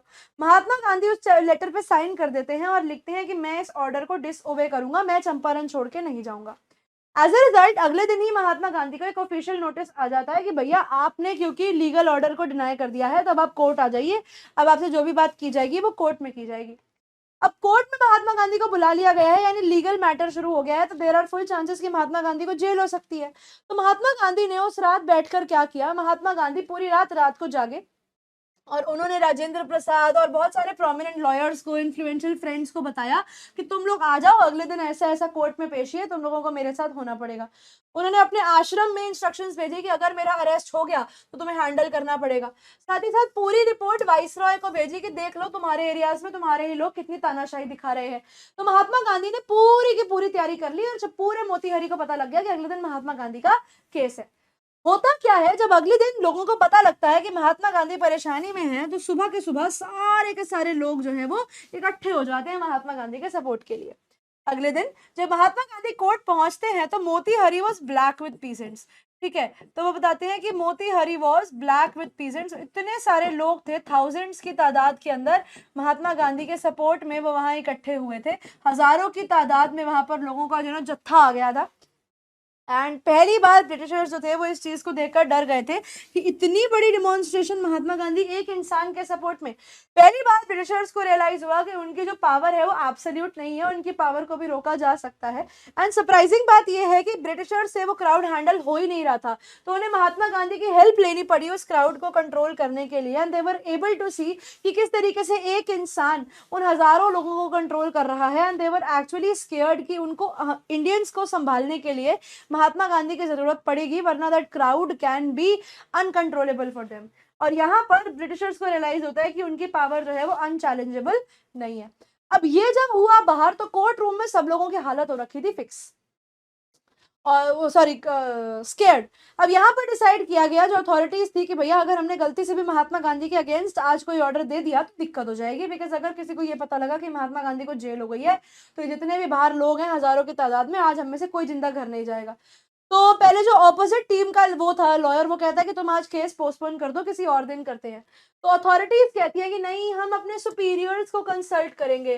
तो ये भी बच्चे एक बहुत ही आयरॉनिकल बात है कि कोर्ट कह रहा है कि हम अपने सुपीरियर को कंसिडर करेंगे। अब कोर्ट से बड़ा भैया कौन जस्टिस देने वाला है। तो ये दिखाता है कि उस समय का जो सिस्टम था वो कितना रिग्ड हुआ करता था। लेकिन महात्मा गांधी ने बोला कि नहीं भैया, डिले नहीं होगा, जजमेंट तो आज ही पास की जाएगी, ऐसा नहीं हो सकता। तो अभी लोग डरे हुए थे, जज भी डरा हुआ था, बाकी लॉयर्स भी डरे हुए थे कि भैया लोग जो है हमें मार देंगे। तो इसीलिए एक स्टेटमेंट रीड आउट करी। अब महात्मा गांधी ने बोला कि देखो भैया, मैंने ऑर्डर को डिसओबे किया है, मैंने ऑर्डर को तोड़ा नहीं है। यहाँ पर महात्मा गांधी कहते हैं देखो भैया, मैं था एक कॉन्फ्लिक्ट ऑफ ड्यूटी में। ठीक है, वो बताते हैं कि मैं था कॉन्फ्लिक्ट ऑफ ड्यूटी में, मेरे पास दो ड्यूटी थी। ठीक है, एक तो थी ड्यूटी टुवर्ड्स लॉ। वो कहते हैं मैं खुद एक लॉयर हूँ, मेरे मन में एक ड्यूटी थी ड्यूटी टुवर्ड्स लॉ, और दूसरी थी ड्यूटी टुवर्ड्स पीपल। तो इसे मेरे पास जब चॉइस आई ड्यूटी टुवर्ड्स लॉ और ड्यूटी टुवर्ड्स पीपल में, तो मैंने अपनी I gave greater respect for the voice of higher order या वॉइस ऑफ कंसाइंस। तो इसे मैंने अपने मॉरल्स को ऊपर रखा ओवर द लॉ, और इसीलिए जब मेरे को चॉइस दी गई between the law and my people, तो आई चोज माय पीपल। लेकिन मैं ये नहीं बोलना चाहता कि I am a wrong person या मैं लॉ को मानता नहीं हूँ। इसीलिए एज अ कंपनसेशन जो भी मेरी पेनल्टी होगी मैं पे करने को तैयार हूँ, लेकिन आई एम वेरी सॉरी, मैं चंपारण छोड़कर तो नहीं जाऊंगा। ठीक है, ही सेज मैं लॉ को मानता हूँ, लेकिन मेरे लिए मेरी ह्यूमैनिटेरियन और नेशनल सर्विस ज्यादा ऊपर है। अब लोगों को समझना है कि क्या किया जाए, तो इसीलिए 2 घंटे का एक ब्रेक लगा दिया गया कि 2 घंटे बाद ये कोर्ट को हम लोग रिकन्वीन करेंगे। गांधी जी ने बोला कि Gandhi ji asked to furnish bail for 2 hours. उन्होंने बोला कि तुम मुझे 2 घंटे के लिए बेल दे दो। तो उन्होंने बोला कि तुम एक काम करो, तुम 2 घंटे की बेल ले लो, 2 घंटे के बाद वापस आ जाना। महात्मा गांधी ने बोला कि भैया मेरे को बेल नहीं चाहिए, तुम मेरा जजमेंट अभी क्लियर करो। तो जो जज था उसने बोला कि हे प्रभु तुम जाओ, तुम्हें मैं बिना बेल के ही रिलीज कर रहा हूँ। तो महात्मा गांधी को बिना बेल के रिलीज कर दिया गया। 2 घंटे बाद जब बच्चे वापस से कोर्ट रिकन्वीन होता है, तो जज ने बोला कि मैं जजमेंट को कुछ अगले दिनों तक के लिए आगे बढ़ा रहा हूं, तो द कोर्ट इज एडजर्न्ड, आज हम लोग कोई भी जजमेंट नहीं देंगे। और तब तक वो ये कहते हैं कि महात्मा गांधी जो है आप फ्री रह सकते हो, आपके ऊपर कोई रोक टोक नहीं है, हम आज कोई डिसीजन नहीं देने वाले। अब क्या होता है, लोगों यहाँ पर एक तरीके से कोर्ट में उनका जो ऑर्डर था वो फर्दर तक के लिए डिले हो चुका है। अब महात्मा गांधी को जेल नहीं होती। अब होता क्या है, महात्मा गांधी जब वापस आते हैं तो लॉयर से पूछते हैं कि अच्छा एक बात बताओ कि अगर मेरे को जेल हो जाती तो तुम लोग क्या करते। तो लॉयर्स बोलते हैं कि अगर आपको जेल हो जाती तो हम लोग वापस चले जाते, हम यहाँ रुकते ही नहीं, हमें क्या फायदा, आप चले गए तो आप चले गए तो हम भी चले गए। तो महात्मा गांधी उनसे पूछते हैं कि अच्छा फिर शेयर क्रॉपर्स के साथ जो गलत हुआ उसका क्या। And at this point of time जितने भी लॉयर्स थे उन्हें ये चीज रियलाइज होती है कि महात्मा गांधी सही कह रहे हैं। बिकॉज अगर देखा जाए, एक ऐसा इंसान जो इन लोगों को पर्सनली जानता भी नहीं है, वो यहाँ पर रुककर हेल्प करने के लिए तैयार है, उनके लिए जेल जाने को तैयार है। और हम लॉयर्स जो इन लोगों को जानते हैं, जिन्होंने इनके केसेस को लड़ा है, जो इसके आसपास के विलेजेस में रहते हैं, अगर हम लोग ही यहाँ पर हमारे पीजेंट्स के साथ नहीं रुकेंगे तो वो बच्चे वो कहते हैं कि ये एक बड़ी ही शेमफुल डिजर्शन हो जाएगी, ये एक बहुत ही गलत हरकत हो जाएगी। और इसीलिए जितने भी लॉयर्स थे वो बोलते हैं कि ठीक है, हम महात्मा गांधी जी आपके साथ रुकने को तैयार हैं। ठीक है, lawyers were to return to their places. अगर गांधी जी अरेस्ट हो जाते तो गांधी जी ने सिंपली पूछा कि शेयर क्रॉपर्स का क्या। तो ये जो क्वेश्चन था इसने लॉयर्स को उनके स्टूपर से बाहर निकाला, उनकी सोच से बाहर निकाला। और वो कहते हैं कि ये बड़ा ही शेमफुल डिजर्शन हो जाता उनके लिए, कि बड़ी गलत हरकत हो जाती है अगर वो लोग यहाँ छोड़कर चले जाते तो। और इसीलिए उन्होंने डिसाइड किया कि वो सब लोग जो है वो यहीं पर रुकेंगे और कोर्ट अरेस्ट अगर होता है तो उसका वेट करेंगे। और यहाँ से महात्मा गांधी यही बोलते हैं कि अब क्योंकि मेरे पास सबका सपोर्ट है तो the battle of Champaran is one. He says, इसी तरीके से हम चंपारण की बैटल अब जीत ही चुके हैं, अब हमें बस कुछ काम करना है इस तरीके से कि हम अपनी चंपारण की बैटल को जीत जाएं। अब होता क्या है, थोड़े दिन बाद महात्मा गांधी को न्यूज आती है कि जो लेफ्टिनेंट गवर्नर है उसने महात्मा गांधी जी के अगेंस्ट जो एक केस था उसको ड्रॉप कर दिया है, यानी एक तरीके से इनका केस खत्म हो गया है। अब यहाँ पर महात्मा गांधी ने उसके बाद फुल फ्लेजेड तरीके से काम करना शुरू किया। उन्होंने इंक्वायरी करनी शुरू करी फार्मर की ग्रीवेंसेस की, उनकी रियल प्रॉब्लम की, ठीक है, उनको क्या क्या दिक्कत यहाँ पर होती है और सब कुछ फीडबैक लेना शुरू करा पीपल का कि भैया यहाँ पे चल क्या रहा है। टेस्टिमनीज ऑफ अप्रोक्सीमेटली 10,000 पीजेंट्स का रिकॉर्ड, 10,000 पीजेंट्स का रिकॉर्ड बनाया गया और notes were made and documents were collected. और इस चीज में जो हमारी ओनली अनकंफर्टेबल कम्युनिटी थी वो थी हमारे लैंडलॉर्ड्स की, भैया उनका जो सच है वो बाहर आ रहा था, धीरे धीरे वो एक्सपोज हो रहे थे। अब क्योंकि ये इशू जो था बच्चे वो इतना हाई इंपॉर्टेंस का हो चुका था, तो उतने टाइम में महात्मा गांधी को सर एडवर्ड गेट ने बुला लिया जो इनके लेफ्टिनेंट गवर्नर थे। उन्होंने बोला कि आ जाओ अब तुम मेरे से बात करो कि तुम्हें क्या प्रॉब्लम हो रही है। तो गांधी जी लेफ्टिनेंट गवर्नर से मिलते हैं। उन्होंने बताया कि देखो अगर मैं लेफ्टिनेंट गवर्नर से मिलने जाता हूँ और अगर मेरा अरेस्ट हो जाता है तो जाने के बाद वो मुझे अरेस्ट कर लेते हैं, तो तुम्हें इस तरीके से इस पूरी मूवमेंट को आगे चढ़ाना है। अब यहाँ पर जब वो गवर्नर के पास जाते हैं तो उनकी 4 इंटरव्यूज होते हैं, 4 प्रोट्रैक्टेड इंटरव्यूज होते हैं, जिसके बाद कन्वर्सेशंस होती हैं, जिसके बाद ये डिसाइड किया जाता है कि गवर्नर एक कमीशन अपॉइंट करेंगे इस पूरी प्रॉब्लम को देखने के लिए। तो उस इंक्वायरी के अंदर बच्चे लैंडलॉर्ड्स थे, गवर्नमेंट थी एज द जजिंग जज के फॉर्म में, और महात्मा गांधी जो थे वो पीजेंट्स को रिप्रेजेंट कर रहे थे। इंक्वायरी वापस से बिठाई गई, रिपोर्ट्स दिए गए, और जब ये रिपोर्ट की एंडिंग आती है तो ये पता लगता है कि बहुत ज्यादा लैंड हमारे पास एविडेंस थे अगेंस्ट लैंडलॉर्ड्स कि उन्होंने बहुत एक्सप्लॉइट किया है हमारे फार्मर्स को। अब लैंडलॉर्ड जो है वो क्योंकि सबके सामने उनकी जो गलतियां हैं वो आई चुकी हैं तो उनके पास और कोई चॉइस नहीं थी, और इसीलिए उन्होंने बोला कि ठीक है चलो हम आपको रिफंड करने को तैयार हैं, पीजेंट्स को हम पैसा वापस कर देंगे, बिकॉज उनके खिलाफ एविडेंसेस ही एविडेंसेस थे। अब डिसाइड ये पहले लोगों को ये लगता था कि महात्मा गांधी जो है वो पूरा का पूरा अमाउंट मांगेंगे, लेकिन महात्मा गांधी ने शुरू करा 50% से, और ब्रिटिशर्स ने बोला या लैंडलॉर्ड्स ने बोला कि हम 50 तो नहीं देंगे, हम 25% देंगे, लेना है तो लो वरना जाओ। महात्मा गांधी ने बोला कि चलो ठीक है तुम 50 छोड़ो, तुम 25 ही दे दो, तो ये डेडलॉक खत्म करो। अब लोगों ने महात्मा गांधी से सवाल किया कि भैया आप 25% पे क्यों मान गए, why did you agree on 25%? आपको पता तो है कि 25% में कुछ नहीं होगा, तो why did you agree on 25%? तब महात्मा गांधी कहते हैं कि देखो मेरे लिए पैसा मैटर नहीं करता, मेरे लिए मैटर ये करता है कि पहली बार जो हमारे लैंडलॉर्ड्स हैं वो अपनी प्रेस्टीज सरेंडर करने के लिए रेडी हो गए। तो ये पीजेंट्स की जीत है कि उन्होंने वो करेज उनके अंदर आ गई कि वो लोग मिलकर, ठीक है, वो कलेक्टिव एक्शन ले पा रहे हैं, वो लोग अपने लिए साथ में मिलकर लड़ पा रहे हैं। इसे मेरे लिए ये एक्शन ज्यादा इंपॉर्टेंट है, मेरे लिए ये ज्यादा इंपॉर्टेंट है कि पीजेंट्स अपने खुद के लिए लड़ रहे हैं। तो ये सेज मेरे लिए अमाउंट मैटर नहीं करता, मेरे लिए वो पावर मैटर करती है जो लोगों के हाथ में है। और इसी थ्रू गांधी जी की बात आगे सही प्रूव होती है कि अगले आने वाले सालों में ब्रिटिश लैंडलॉर्ड्स जो हैं वो इनके स्टेट्स को खाली कर देते हैं और ये पूरा का पूरा लैंड पीजेंट्स को दे दिया जाता है, और इस तरीके से आके चंपारण एपिसोड खत्म हो जाता है, लेकिन चैप्टर नहीं। अब वो बताते हैं गांधी जी जो थे, अब उन्होंने ये तो देख लिया कि उन्होंने चंपारण की पीजेंट्स को फ्री तो करा लिया है, लेकिन चंपारण जो था ना वो पॉलिटिकली तो बैकवर्ड था ही, वो इकोनॉमिकली और सोशली भी बहुत ज्यादा बैकवर्ड था। तो महात्मा गांधी ने सोचा कि क्यों ना अब यहाँ पर इस चीज में भी इंप्रूवमेंट लाई जाए। तो इसीलिए महात्मा गांधी ने बहुत सारे वॉलंटियर्स को बुलाया कि तुम लोग यहाँ पढ़ाने के लिए आओ, टीचर्स आओ, डॉक्टर्स आओ, नर्सेस आओ, यहाँ पे सब लोग आओ और यहाँ पर एक बेटर एनवायरनमेंट बनाओ। तो यहाँ पर बचे महात्मा गांधी के बेटे देवदास, उनकी वाइफ कस्तूरबाई, ये सब लोग यहाँ पर आते हैं। उसके अलावा नरहरि पारेख और उनके और 2-3 लोग जो थे वो भी इनके साथ आते हैं यहाँ पर, महादेव देसाई और इनकी वाइफ्स, वो सब लोग यहाँ पर आते हैं टू वॉलंटियर एज टीचर्स। उसके बाद यहाँ प्राइमरी स्कूल्स खोले गए 6 विलेजेस के अंदर, और कस्तूरबाई को बोला गया कि तुम यहाँ के लेडीज को आश्रम रूल्स और हाइजीन और सैनिटेशन के बारे में सिखाओ।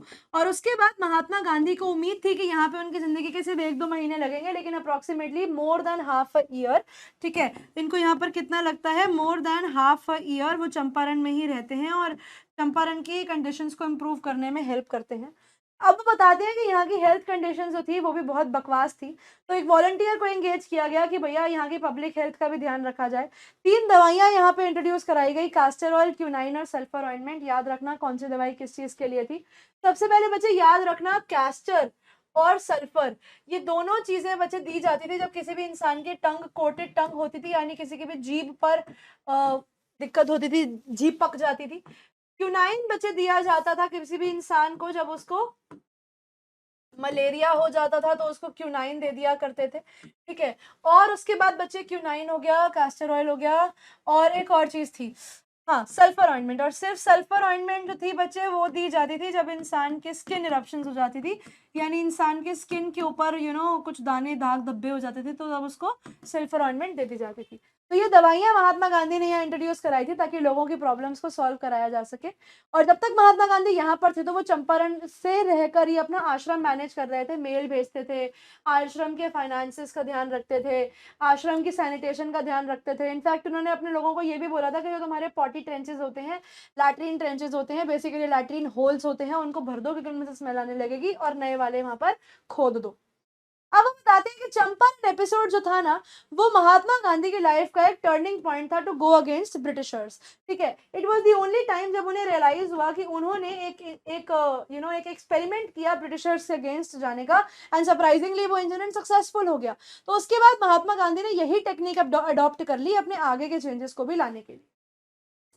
वो बताते हैं चंपारण जो था वो outcome of defiance against authorities नहीं था, ठीक है। वो उन्होंने अथॉरिटीज के अगेंस्ट शुरू नहीं किया था।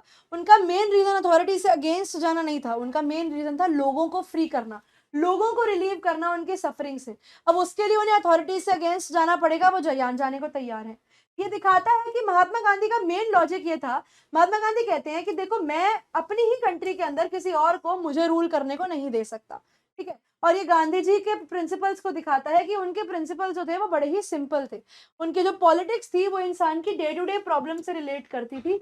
अब यहाँ पर उनकी जो लॉयल्टी थी वो it was to living human beings, and ये लाइन थी ऐसी, his loyalty was not to abstractions, यानी उनके दिमाग में जो भी चीजें थी वो सिर्फ आइडियाज पर बेस्ड नहीं थी। उनके लिए आइडियाज के लिए वो लॉयल नहीं थे, वो लोगों के लिए लॉयल थे। His loyalty was towards his human beings, और वो यही एफर्ट करते थे एवरी टाइम कि वो इंसान इंडियंस को लिबरेट कर सके, उनको वो फ्री फ्रॉम फियर कर सके। और लास्ट में महात्मा गांधी हमें एक सेल्फ रिलायंस का लेसन सिखाते हैं इस चैप्टर में, कि महात्मा गांधी के एक डिवोटी थे, महात्मा गांधी के एक चेले थे, चेले नहीं कह सकते, उनके एक वो थे, डिसाइपल थे, चेला ही कहते हैं वैसे डिसाइपल को हिंदी में। तो जिनका नाम था बच्चे चार्ल्स फरीर एंड्रयूज। ये एक पैसिफिस्ट थे। पैसिफिस्ट का मतलब होता है एक ऐसा इंसान जो अमन, चैन और शांति में बिलीव करता है। तो ये जा रहे थे फिजी आइलैंड अपनी आगे के काम के लिए। तो यहाँ पर ये महात्मा गांधी से मिलने आए थे ना, चंपारण के एपिसोड के टाइम पर। अब जब ही यहाँ पर आते हैं तो महात्मा गांधी के जो लॉयर फ्रेंड्स थे उन्होंने ये बोला कि एंड्रयूज को यहीं पर रख लेते हैं, क्योंकि ये एक ब्रिटिशर है, तो देयर आर चांसेस कि ये हमें ब्रिटिशर्स से अगेंस्ट फाइट करने में हेल्प कर सकता है। लेकिन यहाँ पर महात्मा गांधी ने फिर लॉयर्स को डांटा और बोला कि देखो, मुझे किसी भी एंड्रयूज को यूज करने की जरूरत नहीं है अपनी लड़ाई के अंदर। मैं अपना क्राइसिस इंडिपेंडेंटली हैंडल कर सकता हूँ, बिकॉज अगर हम एंड्रयूज को लड़ाई में डालते हैं तो हम ये एक्चुअली प्रूव कर देंगे कि हम एक अनइक्वल फाइट लड़ रहे हैं, और हम ये चीज प्रूव कर देंगे कि ब्रिटिशर्स सुपीरियर हैं, ब्रिटिशर्स आर सुपीरियर, और इसीलिए हमें उनकी जरूरत पड़ रही है लड़ाई के लिए। इसे उधर मेरे लिए ये अनजस्ट लड़ाई है ही नहीं, वो बराबर मैं बराबर, मेरे को किसी और बाहर वाले इंसान की जरूरत नहीं है अपने कॉज को लड़ने के लिए। वो कहते हैं अगर मेरा कॉज जस्ट है, अगर मेरा काम करने का जो रीजन है वो जस्ट है, जो काम मैं करना चाहता हूँ वो सही करना चाहता हूँ, तो उसके लिए मुझे किसी भी व्यक्ति की अपने जिंदगी में जरूरत नहीं है, उस काम को मैं खुद से भी हैंडल कर सकता हूँ। और इसी तरीके से महात्मा गांधी ने चंपारण एपिसोड के थ्रू इंडियंस को सेल्फ रिलायंस सिखाई, आत्मनिर्भरता सिखाई। और वो यही कहते हैं कि यही आत्मनिर्भरता जो हमने उस समय रखी और आगे की लाइफ में रखी, यही हमें हेल्प करेगी इस पूरे के पूरे एपिसोड ऑफ चंपारण को हैंडल करने में, और महात्मा गांधी को हमें इस स्ट्रगल से बाहर निकालने में। तो फाइनली बच्चों अब हम लोग स्टार्ट करने लगे हैं हमारी थर्ड पोम को, जिसका नाम है, थर्ड टॉपिक को, जिसका नाम है कीपिंग क्वाइट बाय पैब्लो नेरूडा। ये पोम करने के बाद बच्चे कुछ क्वेश्चंस करेंगे। क्वेश्चंस के साथ साथ मैं कुछ क्वेश्चंस आपके लिए यहीं पे छोड़ जाऊंगी, जिनको आप प्रैक्टिस कर सकते हैं, बाद में रीड कर सकते हैं, because minimum class time maximum output. चलो, तो बच्चे अब स्टार्ट करते हैं हमारी अगली पोम जिसका नाम है कीपिंग क्वाइट। अब कीपिंग क्वाइट बच्चे लिखी गई है बाय पाब्लो नेरूदा और इस पोम के अंदर वो बात करते हैं सिंपली एक चीज की जिसका नाम है सेल्फ इंट्रोस्पेक्शन। सेल्फ इंट्रोस्पेक्शन का मतलब क्या होता है? सेल्फ इंट्रोस्पेक्शन का मतलब होता है ये पहचानना कि जो भी एक्शंस आप कर रहे हो खुद से, क्या वो एक्शन सही हैं? Are those actions worthy of what you are doing? यानी जो भी एक्शंस आपके द्वारा लिए जा रहे हैं क्या वो वर्दी एक्शंस हैं? Like do they really need to be taken? जो भी आप कर रहे हो वो सही है या नहीं है? और ये बच्चे इंसान तभी कर सकता है व्हेन ही हैज़ टाइम, ठीक है, व्हेन ही थिंक्स। और आजकल के टाइम के अंदर इंसान जो है ना उसने सोचना बंद कर दिया है। क्यों सोचना बंद कर दिया है? बिकॉज हमारे साथ होता क्या है, हम अपने आसपास के लोगों को देखते हैं, ठीक है, we see people doing various things, we see people enjoying their lives, we see people doing बहुत सारी चीज़ें अपनी लाइफ के अंदर, and when we see people doing certain things तो हमें ऐसा लगता है कि यार हम भी इनके लेवल तक पहुंच जाते हैं। we also need to come to their level, we also need to start fighting for what we are trying to do in our life। तो हम क्या करते हैं, हम भी ना एक रैट रेस में निकल जाते हैं, हम लोग भी एक ऐसी भागदौड़ में निकल जाते हैं जहाँ पर हम ये चीज़ नहीं समझ पाते कि भैया हमें ज़रूरत नहीं है। हर इंसान की ज़िंदगी एक अलग ज़िंदगी है, हर इंसान की लाइफ डिफरेंट लाइफ है, हर इंसान की लाइफ में डिफरेंट प्रॉब्लम्स होती हैं, हर चीज़ अलग अलग तरीके से हैंडल की जाती है। Not everybody is life is same. लेकिन ये चीज़ जब हम लोग नहीं समझते हैं कि हर इंसान की ज़िंदगी अलग है, उसी वजह से हम लोग बहुत ही ज़्यादा पेन और सफरिंग का रीज़न अपने आप को दे देते हैं। तो ये पोम के अंदर कीपिंग क्वाइट में पोएट एक यूनिवर्सल साइलेंस की उम्मीद करते हैं। किस चीज़ की? वो एक यूनिवर्सल साइलेंस की उम्मीद करते हैं। वो उम्मीद करते हैं कि दुनिया में जितने भी लोग हैं वो सब लोग चुप कर जाएंगे, and when everybody in the world will be quiet for some time, तब आप लोगों को टाइम मिलेगा सोचने का, ठीक है, you will get time to think कि आप लोग अपनी ज़िंदगी के साथ क्या कर रहे हो and where is your life actually taking you, ठीक है। तो आप लोगों को जब वो सोचने का टाइम मिल जाएगा, उसी तरीके की एक इमेजिनरी सिचुएशन को पोएट यहाँ पर क्रिएट करना चाह रहे हैं, ठीक है, उसी तरीके की एक इमेजिनरी सिचुएशन को पोएट यहाँ पर क्रिएट करना चाह रहे हैं ताकि वो लोगों को समझा सकें और लोगों को अलग अलग चीज़ों के बारे में इंफॉर्मेशन दे सकें, ठीक है। तो आइए बच्चों स्टार्ट करते हैं keeping quiet by Pablo Neruda को। सबसे पहले पोएट कहते हैं now we will count to 12। वो शुरू करते हैं पोम को ये लाइन बोलकर कि हम लोग 12 तक गिनेंगे। अब यहाँ पर बच्चे 12 की क्या सिग्निफिकेंस है? यहाँ पर 12 की सिग्निफिकेंस है 3 चीज़ों से। एक तो बच्चे है आवर्स ऑफ द डे, ठीक है, दिन के घंटों के बारे में बात किया गया है जो 12-12 घंटे में डिवाइडेड है, ठीक है। ये डिवाइड किया गया है बच्चे मंथ ऑफ ईयर के अंदर, ठीक है, मंथ ऑफ ईयर हमारे 12 महीने होते हैं उसके लिए। और बच्चे ये क्रिश्चियन माइथोलॉजी में it is considered as a auspicious number, ठीक है। ये क्या है? ये एक ऑस्पिशियस नंबर है। और अगर मैं थोड़ा लॉजिकल साइड ऑफ ब्रेन लगाऊं तो मैं ये कहूँगी कि 15 बहुत ज़्यादा हो जाएगा गिनने में और 10 या 9 बहुत कम हो जाएगा। तो इसीलिए एक बीच का नंबर चूज़ किया गया 12 नंबर, कि आप 12 तक गिन लो ताकि बहुत ज़्यादा भी लेट ना हो और बहुत कम भी ना हो। तो वो आपको कहते हैं कि now you all have to keep count to 12 and we all will keep still. वो कहते हैं कि आप सब लोग 12 तक गिनो और 12 तक गिन कर आप सब लोग जो है वो शांत हो जाओ, आप सब लोग जो है वो चुप हो जाओ। अब चुप होने से क्या होगा बच्चे? यहाँ पर आप एक यूनिवर्सल साइलेंस क्रिएट कर दोगे। आप एक ऐसी सिचुएशन क्रिएट कर दोगे जहां पर दुनिया में सब लोग अब चुप हैं। अब जब दुनिया में बच्चे सब लोग चुप होंगे तो उन लोगों को टाइम मिलेगा अपने बारे में सोचने का, क्योंकि जब इंसान का दिमाग शांत हो जाता है तब वो अलग अलग चीज़ों के बारे में सोचना स्टार्ट कर देता है। तो जब इंसान अलग अलग चीज़ों के बारे में सोचता है उसके अकॉर्डिंग ही वो अपने एक्शंस को प्लान करता है। For once on the face of the earth, तो ये says for once on the face of the earth, तो कहते हैं एक बार इस धरती के नाते, एटलीस्ट एक बार as a being on earth, as a earthling, वो कहते हैं एक बार इस धरतीवासी होने के नाते let's not speak in any language। he says आइए एक बार कोशिश करते हैं कि हम लोग किसी भी लैंग्वेज में ना बोलें। क्यों बेटा? Because language acts as a barrier. अब मुझे चाइनीज़ समझ नहीं आती, मुझे जर्मन समझ नहीं आती, मुझे फ्रेंच समझ नहीं आती, मुझे रशियन समझ में नहीं आती, बाकी लोगों को शायद हिंदी समझ में ना आए, संस्कृत समझ में ना आए, उर्दू समझ में ना आए, है ना। तो ऐसे लैंग्वेज क्या है? वो हम सब लोगों के बीच में एक बैरियर है। और यहाँ पर silence will unite us all, ठीक है, साइलेंस विल यूनाइट ऑल। और अगर हम सब लोग चुप हो जाएंगे तो साइलेंस क्या करेगा? साइलेंस हम सब लोगों को यूनाइट करेगा, साइलेंस हम सब लोगों में वो वननेस को शो करेगा। तो इसे let's not speak in any language. आइए एक बार कोशिश करते हैं कि हम लोग किसी भी लैंग्वेज में ना बोलें, ताकि हम लोग एक साइलेंस जो है वो हम जब लोगों को यूनाइट करेगा तो हम लोग जैसे यहाँ पर आप आप एक लाइन लिख सकते हो, लैंग्वेज डिवाइड्स साइलेंस यूनाइट्स। ठीक है, तो जब ये साइलेंस हम लोगों को यूनाइट करेगा तो दुनिया में सब लोग एक जैसे होंगे, everybody in the earth and the world will be quite, सब लोग चुप होंगे, तो वो एक कॉमनैलिटी, वो एक वननेस हम लोगों में निकल कर आएगी। लेट्स स्टॉप फॉर 1 सेकेंड, वो कहते हैं एक बारी के लिए रुक जाओ, and let's not move our arms so much. He says sir एक बार अपने आर्म्स को इतना मूव नहीं करते। अब यहाँ पर बच्चे आर्म्स में एक पोएटिक डिवाइस यूज किया गया है जिसका नाम है पन। पन का मतलब होता है बच्चे जब आप बात एक करते हो लेकिन एक बात से आप 2-3 चीजों की तरफ इशारा करते हो। अब वो कैसे, यहाँ पर बच्चे 1 सेकेंड देना, चल जा भाई, चल जा चल जा चल जा पेड़, 1 सेकेंड।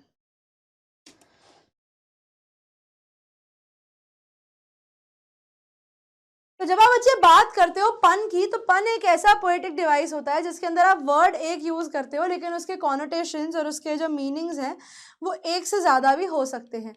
जैसे कि बच्चे यहाँ पर अगर हम देखें तो यहाँ पर ये आर्म्स किसको रिफ्लेक्ट करती हैं बच्चे, 2 चीज़ों को यूज़ करते हैं। एक तो वो कहते हैं कि मैंने आप लोगों को चुप होने को बोल दिया, तो अब आप लोग क्या करोगे, अब आप लोग अपने जेस्चर्स को यूज़ करना शुरू कर दोगे, अब आप लोग जो है अपने हाथों को यूज़ करना शुरू कर दोगे। ही सेज लेकिन I don't want you guys to use your gestures as well, बिल्कुल एब्सोल्यूट साइलेंस चाहिए। और दूसरे बच्चे यहाँ पे आर्म्स यूज़ किए गए हैं वेपन्स के लिए, and I want you not to use your weapons so much, because या तो हम लैंग्वेज पे बैरियर बनाते हैं या फिर हम सुप्रीमेसी, यहाँ पर जब हम अपनी वो सुपीरियर की होने की जो रेस होती है, सुपीरियर रेस के अंदर हम जब भागते हैं तो हम अपने वेपन्स और एमिनेशंस का यूज़ करते हैं नुकसान पहुंचाने के लिए। तो इसलिए एक बारी के लिए मैं आप लोगों को चाहता हूँ कि ये जो आप लोगों की सुपीरियॉरिटी की रेस है, इस रेस में एक बार रुक जाइए और सोचिए कि जो काम आप कर रहे हैं वो काम क्या सही है या गलत है, whether that work should be done और that work should be stopped. ठीक है, और यहाँ पर बच्चे एक और पोएटिक डिवाइस यूज हो रहा है जिस पोएटिक डिवाइस का नाम है एनाफोरा। जब आपके 2 सेंटेंसेस सेम ही वर्ड से शुरू होते हैं बच्चे, तो आप कहते हो कि वहाँ पर एनाफोरा का यूज किया गया है। अभी एक और पोएटिक डिवाइस के लिए हम वापस आएंगे इस पेज के ऊपर जब वो हम पोम की लास्ट लाइन को करेंगे। आई होप यहाँ तक आप लोगों को पोम क्लियर है। वो कहते हैं it would be an exotic moment. He says अगर ऐसा हो जाता है तो वो एक बड़ी ही एक्सोटिक मोमेंट होगी, वो बड़ी ही रेयर मोमेंट होगी, वो once in a lifetime moment होगी अगर ऐसा कुछ होता है। तो अगर हम लोग ऐसा कुछ होते हुए देखते हैं without rush without engines, he says पहली बार जिंदगी में ऐसा होगा, लोगों के मन में वो रैट रेस नहीं होगी, लोगों के मन में वो आगे भागने की एक इच्छा नहीं होगी। ऐसी क्यों नहीं होगी, बिकॉज कोई भी नहीं भाग रहा होगा, नोबडी विल बी रनिंग, और जब कोई भाग ही नहीं रहा होगा तो आपके मन में भी वो फीलिंग ऑफ कंपटीशन या वो FOMO feeling of left feeling of missing out नहीं होएगा, है ना। And it will be without engines, यानी यहाँ पर आप लोग जो माइंडलेस डेवलपमेंट कर रहे हो, अपना फायदा देख रहे हो और डेवलपमेंट और जो इन्वायरमेंट को नुकसान पहुंचा रहे हो, आप थोड़ी देर के लिए एटलीस्ट वो माइंडलेस डेवलपमेंट को भी रोक दोगे। We will all be together in a sudden strangeness. He says, और हम सब लोग साथ में होंगे in a sudden strangeness because it will be a very sudden action. And ये जो पूरा idea है of everyone being quiet, ठीक है, ऑल वर्ल्ड बीइंग क्वाइट, कि पूरा दुनिया जो है वो चुप हो जाएगी, ये अपने आप में एक बहुत ही स्ट्रेंज मोमेंट होगा। तो ये एक सडन स्ट्रेंजनेस होगी।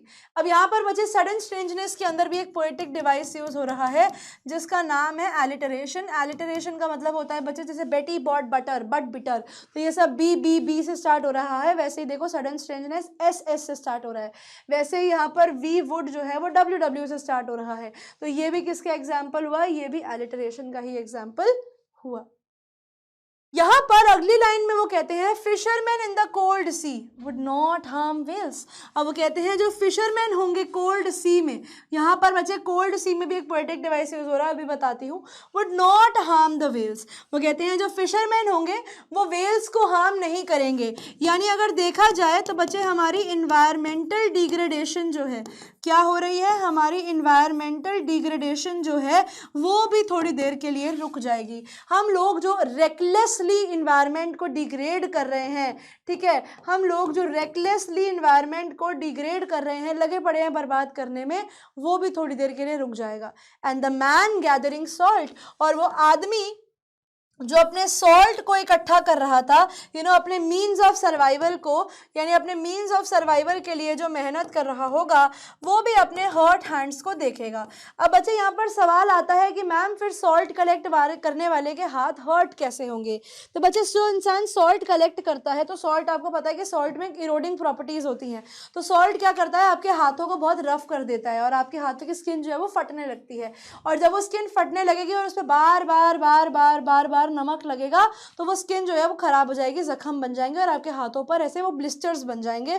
तो इसलिए लोग जो हैं वो अपने हर्ट हैंड्स को देखेंगे और वो लोग अपने हिज हर्ट हैंड्स को देखकर, अपने हाथों को देखकर वो ये चीज़ रियलाइज़ करेंगे कि हम लोगों ने डेवलपमेंट के चक्कर में, अपने मीन्स ऑफ सर्वाइवल को देखने के चक्कर में हम लोग किस तरीके से अपने आप को भी हार्म कर रहे हैं, हार्मिंग आवरसेल्फ। हम लोग सामने वाले को, एनवायरनमेंट को तो नुकसान पहुंचा ही रहे हैं, साथ ही साथ किस तरीके से हम अपना भी बुरा करने में लगे हुए हैं, किस तरीके से हम अपना भी हाल खराब करने में लगे हुए हैं। ठीक है, अब यहाँ पर बचे कोल्ड सी। यहाँ पर कोल्ड सी में एक पोएटिक डिवाइस यूज किया गया है जिसका नाम है बच्चे ट्रांसफर्ड एपिथेट।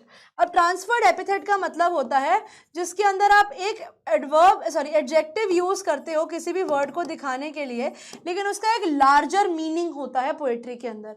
जैसे यहाँ पर कोल्ड सी जो है ना, वो क्रूअल ह्यूमन बींग्स को दिखाता है कि इंसान जो है, जिस तरीके से पानी ठंडा है वैसे इंसान का दिल भी ठंडा हो चुका है। तो यहाँ पर वो क्रूअल ह्यूमन बींग्स को शो करेगा कि इंसान किस तरीके से अपना ही नुकसान करने में लगा हुआ है। तो यहाँ पर वो बताते हैं कि जब आप चुप होगे, जब आप सोचोगे अपनी जिंदगी के बारे में, तब आप इन सब चीजों के बारे में रियलाइज करोगे, तब आप इन सब चीजों को समझोगे कि जो भी आप कर रहे हो वो बहुत नुकसानदायक है। Those who prepare green Wars, अब वो कहते हैं यहाँ पर बच्चे ये सिंबॉलिज्म यूज किया गया है इधर, वॉर्स विद गैस और वॉर्स विद फायर। इन तीनों के अंदर बच्चे एक पोएटिक डिवाइस यूज किया गया है सिंबॉलिज्म, क्योंकि ये तीनों जो है ये किसी ना किसी चीज के सिंबॉलिक है। वो कहते हैं वो लोग जो इन वॉर्स को प्रिपेयर करते हैं, बेसिकली द प्रेपरेटर्स ऑफ वॉर, वो लोग जो एक्चुअली इस वॉर को कॉज करते हैं, वो लोग जिनकी वजह से हमारे वर्ल्ड में ये वॉर होती है। एंड आप लोगों को लगता होगा मैं चाय पी रही हूँ, बट नहीं, it is not chai, it is water. Since it is ठंड तो I need to have lukewarm water. तो कोई बच्चा सोचता हो कि मैम आप क्लास में चाय पीती हो, तो बेटा मैं चाय नहीं पीती, मैं पानी पीती हूँ हमेशा। चलो हाँ, तो वो कहते हैं those who prepare green Wars. अब बच्चे ग्रीन वॉर्स कैसे प्रिपेयर होती हैं? ग्रीन वॉर्स का मतलब है वॉर ओवर लैंड। ठीक है, वॉर्स विद गैस का मतलब होता है केमिकल वॉरफेयर, जब आप लोग केमिकल्स को यूज करते हो वॉर करने के लिए। और वॉर विद फायर, फायर का मतलब है यहाँ पर बच्चे एटॉमिक बॉम्ब, न्यूक्लियर एनर्जी। ठीक है, तो वो कहते हैं वो लोग जो एक्चुअली इन वॉर को कॉज करते हैं, the green wars, the wars with gas या wars with fires, victory with no survivors. This is at the end हमारा रियलिटी क्या है, हम जीत तो जाते हैं लेकिन हमारे पास कोई सर्वाइवर्स नहीं होते। तो इसे ये भी कितनी बड़ी आयरनी है कि आप जीत गए। ठीक है, कितनी विडंबना की बात है, आप जीत गए लेकिन आपके पास अपनी जीत को सेलिब्रेट करने के लिए लोग ही नहीं है। तो ऐसी जीत का क्या फायदा, ऐसी जीत का क्या आप अचार डालोगे जिस जीत को जिसको सेलिब्रेट करने के लिए आपके पास लोग नहीं है। अब वापस आ जाओ पहली लाइन के ऊपर, वो कहते हैं those who prepare green Wars. अब वो लोग जो एक्चुअली इन वॉर्स को कॉज करते हैं would now put on clean clothes. अब वो सब कपड़े कैसे पहनेंगे भैया? वो क्लीन क्लोथ्स पहनेंगे। क्लीन क्लोथ्स में दो पोएटिक डिवाइस यूज करे गए हैं, एक तो बच्चे यूज किया गया है ट्रांसफर्ड एपिथेट और एक यूज किया गया है एलिटरेशन। एलिटरेशन मुझे समझाने की जरूरत नहीं है क्योंकि क्लीन क्लोथ्स में सीसी रिपीट हो रहा है। ट्रांसफर्ड एपिथेट बच्चे यहाँ पर क्लीन क्लोथ्स जो है वो क्लीन कैरेक्टर को दिखाता है कि अब उनके साफ कपड़े जो हैं वो उनके साफ कैरेक्टर को शो करते हैं कि भैया वो लोग तो बड़े अच्छे हो गए हैं, वो लोग तो बड़े साफ दिल के, बड़े नेक दिल के लोग हैं। अब उन लोगों ने साफ कपड़े पहन लिए हैं, यानी उनका चरित्र जो है वो भी साफ हो गया है। And now they will walk about with their brothers. और वो लोग अब क्या करेंगे? वो लोग अपने भाई बंधुओं के साथ घूमेंगे, अपने नेशन के लोगों के साथ घूमेंगे। ठीक है, और वहाँ पर ये दिखाता है उनकी हिपोक्रेसी, ये दिखाता है कि ये लोग कितने ज़्यादा दोगले लोग हैं, जो मुंह पे कुछ और है और पीठ पीछे कुछ और। वो दिखाते हैं कि वो लोग बहुत अच्छे हैं लेकिन in reality they are not. In the shade, और यहाँ पर what they are doing in shade, basically hiding the truth. वो एक तरीके से देखा जाए तो वो छुप के आपसे सच छुपाते हैं, आपको बताते भी नहीं है कि they are the one who have actually cause the war and then they do nothing. वो ये दिखाते हैं जैसे उन्होंने कुछ किया ही नहीं। तो इसलिए जब आप लोग रुकेंगे, जब आप लोग सेल्फ इंट्रोस्पेक्ट करेंगे, जब आप लोग सोचेंगे, तब प्रॉबेबली मैं चाहता हूँ कि आप इन चीज़ों को भी समझें कि आपके आसपास क्या हो रहा है, किस तरीके से लोग आपको मिसयूज करते हैं, किस तरीके से आपकी पावर को मिसयूज करते हैं, और कैसे लोग जो एक्चुअली वॉर कॉज करते हैं, वॉर मॉन्गर्स जिन्हें कहा जाता है, these people are wolfs in the faces of the sheep, यही वो लोग हैं जो इतनी ज़्यादा डिस्ट्रक्शन और डिवास्टेशन कॉज करते हैं, और बाद में ये लोग ऐसे बिहेव करते हैं एज इफ इन्होंने कुछ किया नहीं है। He says you need to learn this reality in order to understand कि आपकी ज़िंदगी कहाँ जा रही है।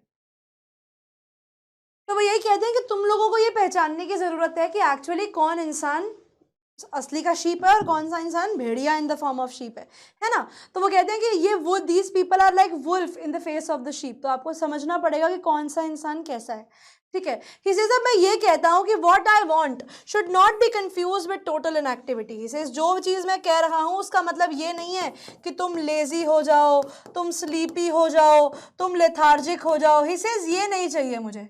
इसे मैं तुम लोगों को ये जो ब्रेक दे रहा हूँ ये इन सब चीज़ों के लिए नहीं दे रहा हूँ। मैं तुम्हें कह रहा हूँ कि तुम लोग सेल्फ इंट्रोस्पेक्ट करो, तुम अपनी लाइफ के बारे में सोचो। He says that is what I want. I don't want you guys to waste your time over all these things. इन सब चीज़ों के ऊपर अपना टाइम बर्बाद करने की ज़रूरत तुम लोगों को नहीं है। You should not waste your time over all these things because these things are of no use. ये चीज़ें तुम्हें ज़िंदगी में आगे अगर कहीं काम नहीं आने वाली। इसलिए तुम रुको, तुम ऐसे सीधे खड़े रहो, जो समझना है सामने वाले को समझने दो कि तुम सो रहे हो, तुम कुछ भी हो, लेकिन I want you to actually use your brain और अपने दिमाग को चलाओ और समझो कि तुम्हारी ज़िंदगी में क्या चल रहा है। He says life is what it is about. He says जिंदगी वही है जैसे तुम जी रहे हो. I want no truck with death. He says at the end of the day I want people to be wise enough. He says मैं चाहता हूँ कि लोग कम से कम इतने समझदार तो हो जाएं कि at least we should have no truck with death. मुझे नहीं चाहिए लोग मरे हुए. I don't want people to be dead. I don't want people to be dead because of their lack of knowledge or because of their lack of being woke about what's happening around them. He says if we were not so single minded. He says सबसे बड़ी गलती हमारी है कि अगर हम लोग इतने सिंगल माइंडेड नहीं होते तो, ठीक है, if you would have not been after development blindly. इसे अगर हम लोग डेवलपमेंट के पीछे इतना ब्लाइंडली नहीं भाग रहे होते, ठीक है, तो शायद हमारी ज़िंदगी थोड़ी बेटर होती। We would have not run after development so blindly about keeping our lives moving. अगर हमारी ज़िंदगी में हमारे पास ये रैट रेस नहीं होती कि बाय हुक और बाय क्रुक ज़िंदगी को आगे बढ़ाना ही है, तो इसे and for once we could do nothing perhaps a huge silence might interrupt this sadness. तो इसे फॉर वंस अगर मैं आप लोगों को कह रहा हूँ कि कुछ मत करो, आप बस काम करे जा रहे हो, सुबह उठते हो, काम पे जाते हो, घर आते हो, सोते हो, अगले दिन उठते हो, काम पे जाते हो, घर आते हो, सोते हो, इससे सबकी ज़िंदगी बस ऐसे ही चल रही है। क्यों? क्योंकि आपको पैसा कमाना है। क्यों? क्योंकि आपको डेवलपमेंट करनी है। क्यों? क्योंकि आपको आगे बढ़ना है। क्यों? क्योंकि आपको अपनी ज़िंदगी लैविश बनानी है। इसलिए जब मैं आप लोगों को बोल रहा हूँ कि फॉर वंस डू नथिंग, कुछ मत करो, तो ये जो ह्यूज साइलेंस आपकी ज़िंदगी में आएगा, ठीक है, ये जिस समय आप थिंकिंग करोगे, ठीक है, थिंकिंग टाइम, जिस समय आप सोचोगे कि आपकी ज़िंदगी में क्या चल रहा है, तब at this point of time शायद से ये जो आपकी सैडनेस है, ठीक है, ये जो हिडन सैडनेस है, और शायद तब आप रियलाइज़ करोगे कि जो ज़िंदगी में आप कर रहे हो वो बिल्कुल गलत है। What ever is happening in your life is not good. ये जो सैडनेस है कि बस बढ़ते जाओ, बढ़ते जाओ, बढ़ते जाओ, ज़िंदगी जीते जाओ, इसे तब जब आप रुकोगे और तब आप सोचोगे कि मैंने क्या किया, जो मैं कर रहा हूँ वो सही है या नहीं है, तो शायद से आपकी ये जो सैडनेस है उसको एक आराम मिलेगा। आप रुक के सोचोगे कि यार सही कर रहा हूं, क्या जो किया वो सही किया है, नहीं किया। Of never understanding ourselves. He says because reality तो ये है कि हम लोग इतने ज्यादा we are so pressurise from outside कि हमारी आसपास की ज़िंदगी से हम लोग इतना ज़्यादा प्रेशराइज्ड हैं कि अपना एक स्टैंडर्ड मेंटेन करके रखना है, ठीक है, ऑल दीज थिंग्स, जिसकी वजह से हम लोग कभी सेल्फ इंट्रोस्पेक्शन कर ही नहीं पाए, जिससे हम कभी समझ में ही नहीं पाए कि हमें एक्चुअली ज़िंदगी से चाहिए क्या, what is that we want from life. ज़िंदगी ऐसी जियो कि तुम अपना भी अच्छा करो और सामने वाले का भी भला करो, लेकिन हम ऐसी ज़िंदगी नहीं जी रहे हैं। तो we do not understand ourselves, we do not understand our purpose, we are purposeless beings, ठीक है, हमारा कोई पर्पस ही नहीं है धरती के ऊपर कि हम करने क्या आए हैं भैया। And now we are threatening ourselves with death because he says हमारी अल्टीमेट रियलिटी क्या है। अल्टीमेट रियलिटी ये है कि जो इंसान धरती पर आया है वो धरती से चला जाएगा, वो मर जाएगा, है ना, यही हमारी अल्टीमेट रियलिटी है। तो इसे हम लोग क्या कर रहे हैं, हम लोग अपने आप को थ्रेटन कर रहे हैं विद डेथ। हम लोग अपने आप को क्या कर रहे हैं, हम लोग मौत के साथ अपने आप को परेशान कर रहे हैं, थ्रेटन आवरसेल्व्स कर रहे हैं। तो इसे कोई फायदा नहीं है अपने आप को थ्रेटन करने का मौत से, because that's going to be of no use. इस चीज़ का कोई फायदा नहीं है कि आप कुछ मत करो और आप इस तरीके से मर जाओ eight the end of the day. तो इसे जिंदगी ऐसी बनाओ जो थोड़ी फ्रूटफुल हो और इतनी वेस्ट ना हो। चलिए ठीक है, अब वो कहते हैं कि अल्टीमेटली तो मर जाना है ना, तो इतना ऐसा क्या पागल हुए जा रहे हो कि मर जाओगे eight the end of the day, तो इतना क्यों परेशान हो ना। At least make your life fruitful. तो जो भी जिंदगी में कर रहे हो कम से कम एक फ्रूटफुल लाइफ तो जी लो। Perhaps the earth can teach us। तो इसे यही वो जगह है जहाँ पर अर्थ हमें सिखा सकता है। यहाँ पर बच्चे पर्सोनिफिकेशन यूज किया गया है क्योंकि अर्थ के साथ ये टीच वर्ड लगाया गया है। टीच करना एक ह्यूमन एट्रीब्यूट है। तो इसे यहीं पे अर्थ हमें सिखा सकता है। As when everything seems dead, earth हमें यही सिखाता है कि जब हमें सब कुछ डेड लगता है, जब हमें लगता है कि सब कुछ खत्म हो गया, सब कुछ मर गया है, that later proves to be alive. कैसे? आपने एक बंजर जमीन देखी और आपको लगा कि यार इस जगह पर तो कभी कुछ उग ही नहीं सकता। क्या पता वहां धरती के नीचे कोई सीड है जो उगने की कोशिश कर रहा है और जो उगेगा और बाहर निकल कर आएगा उसी जगह से जहां पर वो जमीन आपको बंजर लग रही थी। तो इस तरीके से अर्थ कभी कभी देखने में आपको ऐसा लगता है कि वो डेड है, लेकिन वहां पर बच्चे उसके एक लेटेंट स्ट्रगल चल रही होती है। नीचे धरती के नीचे एक ऐसा कुछ ना कुछ काम चल ही रहा होता है कि धरती कुछ ना कुछ तो ऐसा करती है कि आपको ऊपर से देखकर लगता है कि दी अर्थ इज डेड। अगर आप आसमान से भी धरती को देखोगे तो you will feel that there is nothing on the planet, कुछ भी नहीं है, कुछ भी नहीं है, बिल्कुल स्टिल है सब कुछ। But the moment you going to come down on the earth, you going to see कि वाओ यहाँ तो दुनिया है भैया, the people are living here on the earth. तो यू रियलाइज कि दुनिया बहुत बड़ी है and it proves to be alive. What you see is in there in front of you. तो इसे that is what you need to understand here. वही चीज आपको यहाँ पर समझनी पड़ेगी कि आप भी उस धरती जैसे ही हैं कि भले ही सामने से देखकर इंसान ये सोचे कि ये तो कुछ नहीं कर रहा है, you should be thinking about what is happening in your life. Let people think what they going to think. आप अपना काम वैसे ही करो कि सामने से देखकर लग रहा है कि इंसान चुप खड़ा है, but in your brain there needs to be a storm where you need to think what is happening in your life. So he says, now I'll count up to 12. You will keep quiet and I will go. He says, मैं 12 तक गिनूंगा, आप लोग चुप रहेंगे और मैं यहाँ से चला जाऊंगा। अब बच्चे यही लाइन पोम की फर्स्ट थी और यही लाइन पोम की लास्ट। तो जब बच्चे हम लोग पूरी की पूरी लाइंस को रिपीट कर देते हैं तो हम लोग कहते हैं कि वहाँ पर हमने रिफ्रेन यूज किया है। और यहाँ पर पोएट जो है वो हम लोगों को एक एनलाइटेंड सिचुएशन में पहले में वो हमें सिखाना चाहते हैं और लास्ट में वो कहते हैं कि अब तुम्हें मैंने सोचने की बातें दे दी हैं। I have given you points to think upon, to ponder upon. अब आप सोचो और मैं जाता हूँ और आप 12 तक गिनो और उसके बाद अपने अपनी ज़िंदगी में आगे निकल जाना। आप लोगों को पता लगेगा कि आपने अपनी ज़िंदगी में क्या क्या किया है। ठीक है बच्चे, now here is a list of all the poetic devices that are used in the poem. आप लोग एक बार देख सकते हैं, वैसे मैंने सारे बता दिए हैं। अब आ जाते हैं बच्चे हमारे पोएट्री और हमारे चैप्टर के सवालों के ऊपर, because they are also very important। ये रहा बच्चे पहला सवाल, my breath was gone, I was frightened, but father laughed। तो ये पहला बचपन का इंसिडेंट है। He says मेरे दिल में एक टेरर बैठ गया था in the overpowering force of force of water, कि by God पानी की फोर्स कितनी ज़्यादा है। My introduction to YMCA pool revived unpleasant memories। तो इसे आगे जब बचपन के बाद मैं गया वहाँ पर YMCA पूल तो मेरे मन में बचपन की वो अनप्लेजेंट मेमोरीज रिवाइव हो गई और मेरे चाइल्डहुड फियर्स जो थे वो वापस आ गए। But in little while I gathered confidence, लेकिन थोड़ी ही देर में मैंने अपना कॉन्फिडेंस गैदर किया और अपने नए वाटर विंग्स पहनकर बाकी बच्चों के साथ पानी में तैरने चला गया, ट्राइंग बाय एपिंग देम। और उनको मैंने लर्न करने की कोशिश करी, उनको कॉपी करके कोशिश करी। मैंने 2-3 बार ये किया अलग अलग दिन पर और धीरे धीरे मेरा जो डर था वो पानी में ईज होने ही लगा था कि जब मेरे साथ एक मिसएडवेंचर हो जाता है। अब पहली स्टेटमेंट आती है बच्चे इसके ऊपर सवाल में, the author's father loved to mock his son's inability to swim, कि पापा हंसते हैं इसीलिए कि तू तो तैर ही नहीं सकता।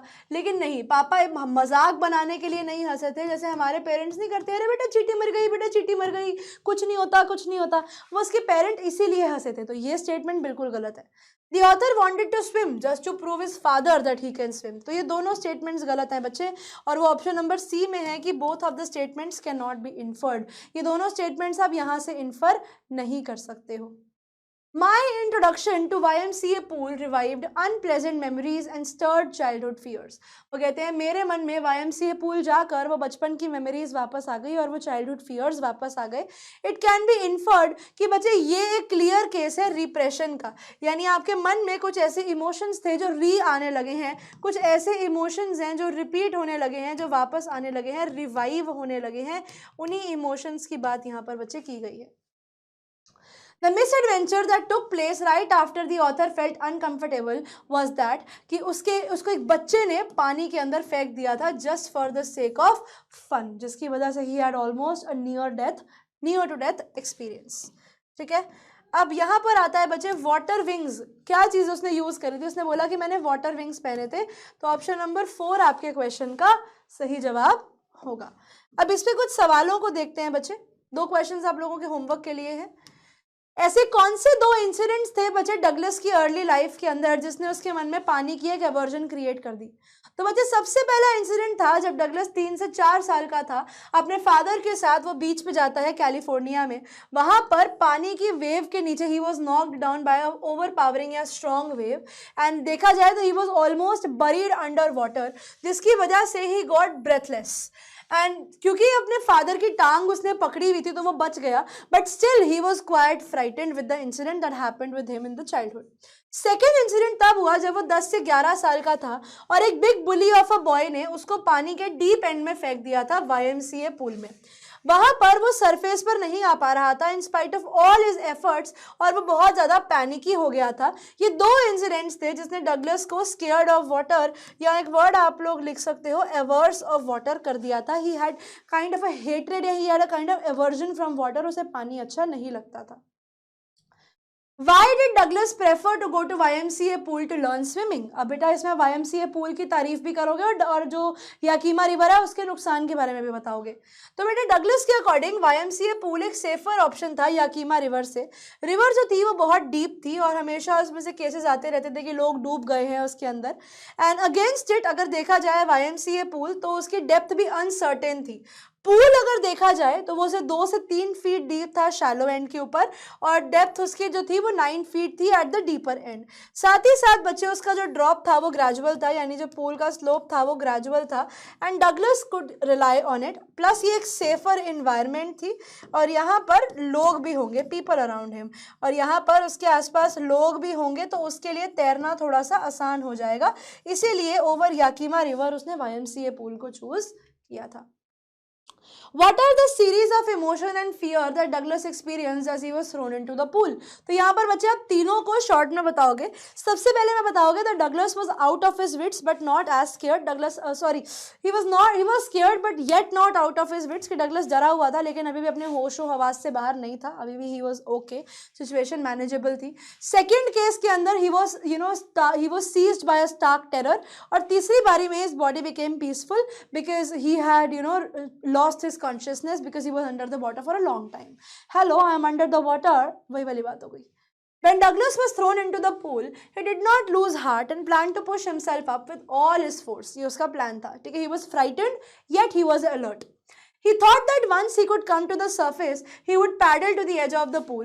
उसने thrice pool तक आने की कोशिश करी लेकिन unfortunately उसकी struggle काम नहीं करती and somehow the terror gripped him. By the third time वो बहुत peaceful हो जाता है and his lungs were ready to burst. He was breathless and instead of air he sucked water. आप चाहो तो बच्चे इसके अंदर सीरीज ऑफ इमोशन के अंदर फर्स्ट ड्राउनिंग के अंदर वाला इंसिडेंट बता सकते हो, सेकेंड ड्राउनिंग वाला भी बता सकते हो और थर्ड वाला भी बता सकते हो कि इसमें आप फ्राइटेंड तो था वो, इसमें वो डरा हुआ था पर अलर्ट था. फ्राइटेंड येट अलर्ट, इसमें वो स्टार्क टेरर था. ठीक है, बहुत ज़्यादा डर गया था वो सेकेंड बारी में और इस समय पे ही वॉज रिलैक्स्ड. ठीक है, और इस टाइम पे वो बहुत ज़्यादा रिलैक्स हो गया था. इससे बहुत सारे क्वेश्चंस हैं जो मैं आप लोगों के लिए छोड़ रही हूँ, but there is one question I want to do ahead with you because इसके बाद हम लोगों के पास अगला क्वेश्चन भी है. Douglas fully realized the truth of Roosevelt's statement, all we have to fear is fear itself. How did this realization help him brush aside his fear and become an expert swimmer? तो बच्चे Douglas ने sensation of dying भी experience किया है और वो terror भी experience किया है जो इंसान फेस करता है जब वो डेथ के बिल्कुल सामने सामने होता है.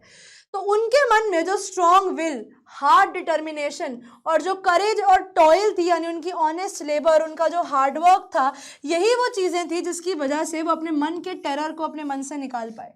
उनकी जो जीने की इच्छा थी उसने उनके मरने के डर को उनके मन से निकाल दिया. इन रियलिटी हमारे सबके मनों में जो डर होते हैं ना बच्चे, वो सिर्फ साइकोलॉजिकल हैं. अब अगर देखा जाए फियर के, अगर मैं आप लोगों को फुल फॉर्म बताऊं तो it is false evidence appearing real.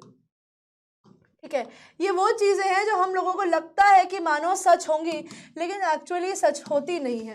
ठीक है, ये चीज़, और हम भी उन डरों से बहुत इजीली ओवरकम कर सकते हैं अगर हम लोग अपने दिमाग को कंट्रोल करना सीख जाए तो. ये रियलाइजेशन जब डगलस को हुई तो उन्हें रियलाइज़ हुआ कि वो भी स्विमिंग सीख सकते हैं अगर वो एक इंस्ट्रक्टर को हायर कर ले, वो कुछ ऐसा करे कि वो अपने डर को चैलेंज कर ले तो वो आगे बढ़ सकते हैं. इंस्ट्रक्टर ने धीरे धीरे डगलस में से एक स्विमर बनाया. However his first step to drive away the Douglas's fear of water before training him in एक second. However, his first step was to drive away Douglas's fear of water before training him in swimming techniques. तो यहाँ पर हमारे जो instructor थे उनका पहला काम डगलस को स्विमिंग सिखाना नहीं, डगलस के मन से स्विमिंग का डर निकालना था. When Douglas tried and swam the length of the pool up and down, उसके मन में छोटे छोटे ओल्ड टेरर ऑफ वाटर जो थे वो रिटर्न कर जाते थे.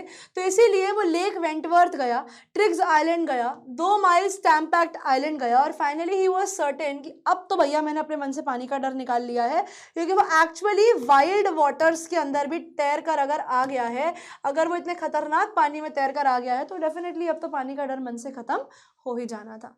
ठीक है, I hope you guys have understood. अच्छा, अब इंडिगो शुरू हो गया. अब इंडिगो के सवालों पर आ जाते हैं हम लोग.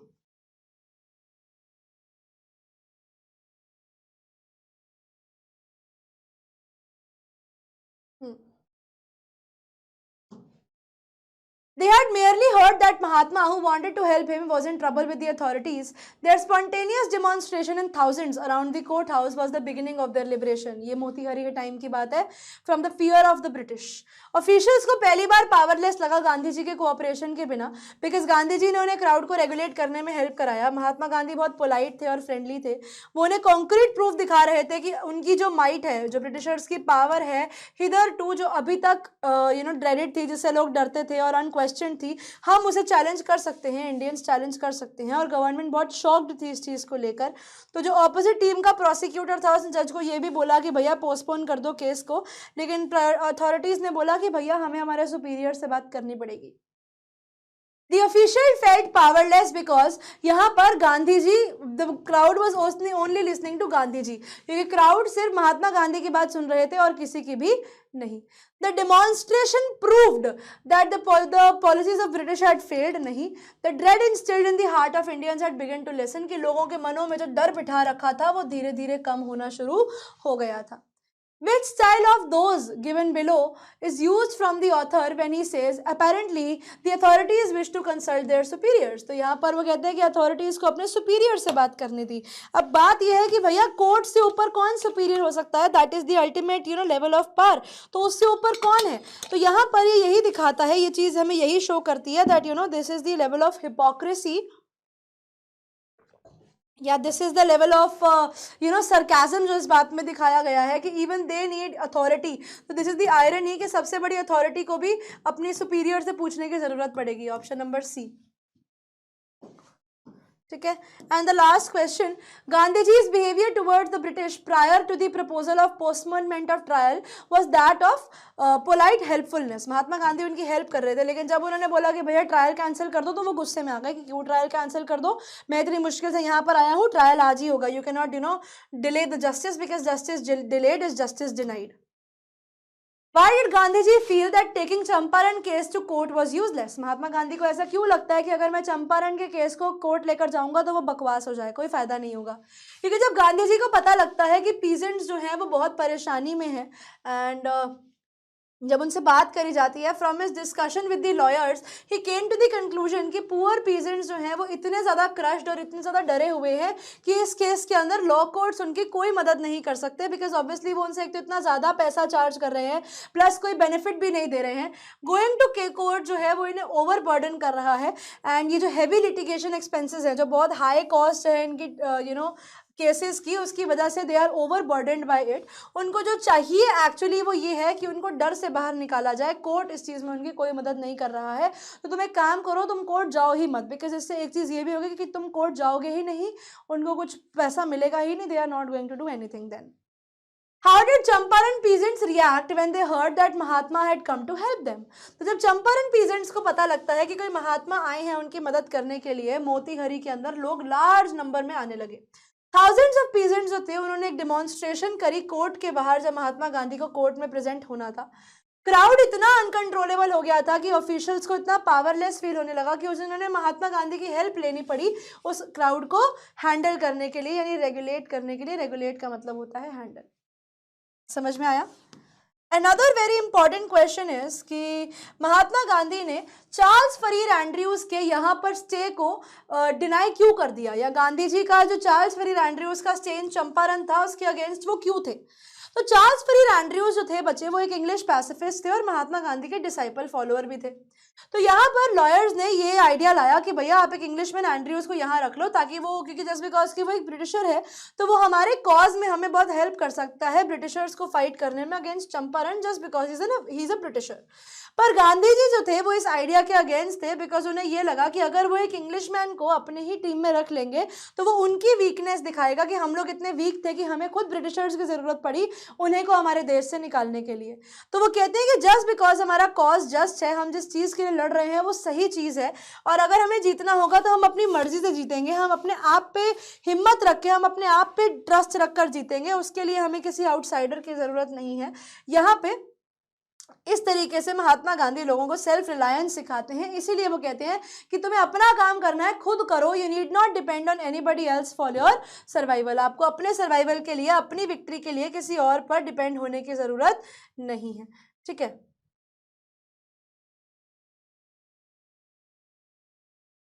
Now you have other questions as well, let us do one more question, उसके बाद अगले चैप्टर पे चलते हैं।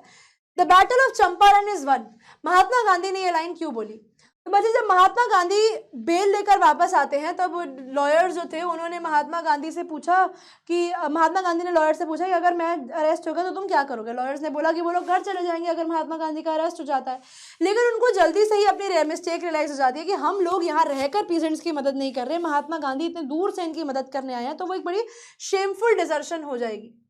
When they declared that they would fight for peasants' cause in the event of Gandhi's arrest eight that point of time, और उन्होंने बोला कि अगर हम लोग खुद कोर्ट जाके जेल जाने को तैयार हैं तो उस टाइम पर, ताकि शेयर क्रॉपर्स का फ़ायदा हो सके, तब महात्मा गांधी बहुत खुश थे और उन्होंने बोला कि क्योंकि अब हमारे पास अल्टीमेट सपोर्ट है तो आई बिलीव कि हमारी बैटल ऑफ चंपारण जो है हम लोग जीत चुके हैं।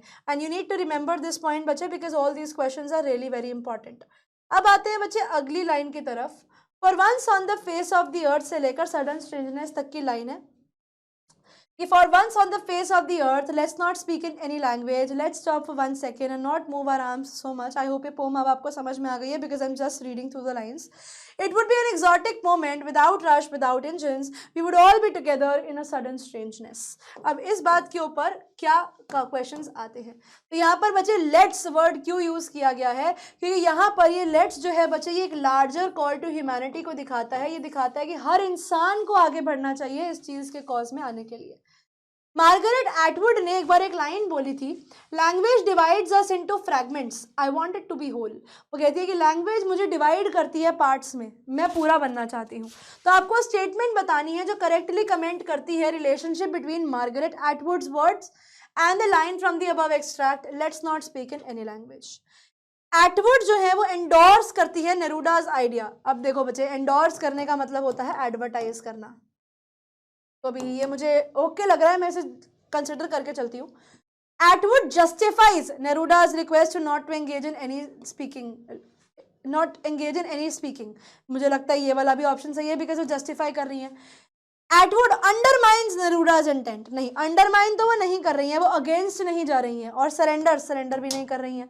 तो एडवर्टाइज और जस्टिफाइज में से बच्चे मैं जस्टिफाइज के साथ ज्यादा जाऊंगी बिकॉज वो एप्ट थोड़ा ज्यादा लगता है, तो इसीलिए ऑप्शन नंबर बी आपके क्वेश्चन का सही जवाब होगा। Why do you think the poet employs word like exotic and strangeness? पहला बच्चे, to highlight the importance of everyone being together suddenly for once, बिल्कुल हो सकता है। To emphasize frenetic activity and chaos, तो बेटा यहाँ पर नेगेटिविटी को नहीं, वो पॉजिटिविटी को ही दिखा रहे हैं। To indicate unfamiliarity of sudden moment without rush and without engine, की पहली बार ऐसा हो रहा है कि कोई रश नहीं है, कोई इंजन नहीं है, ये भी मुझे लग रहा है कि माना जा सकता है। To direct us towards keeping quiet, नहीं, ये भी नहीं। Exotic और strange क्यों यूज करे गए हैं?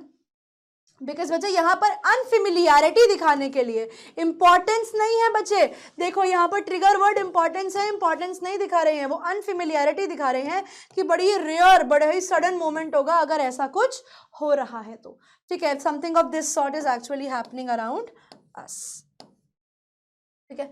Now we have the question here, what is the central idea of the poem keeping quite?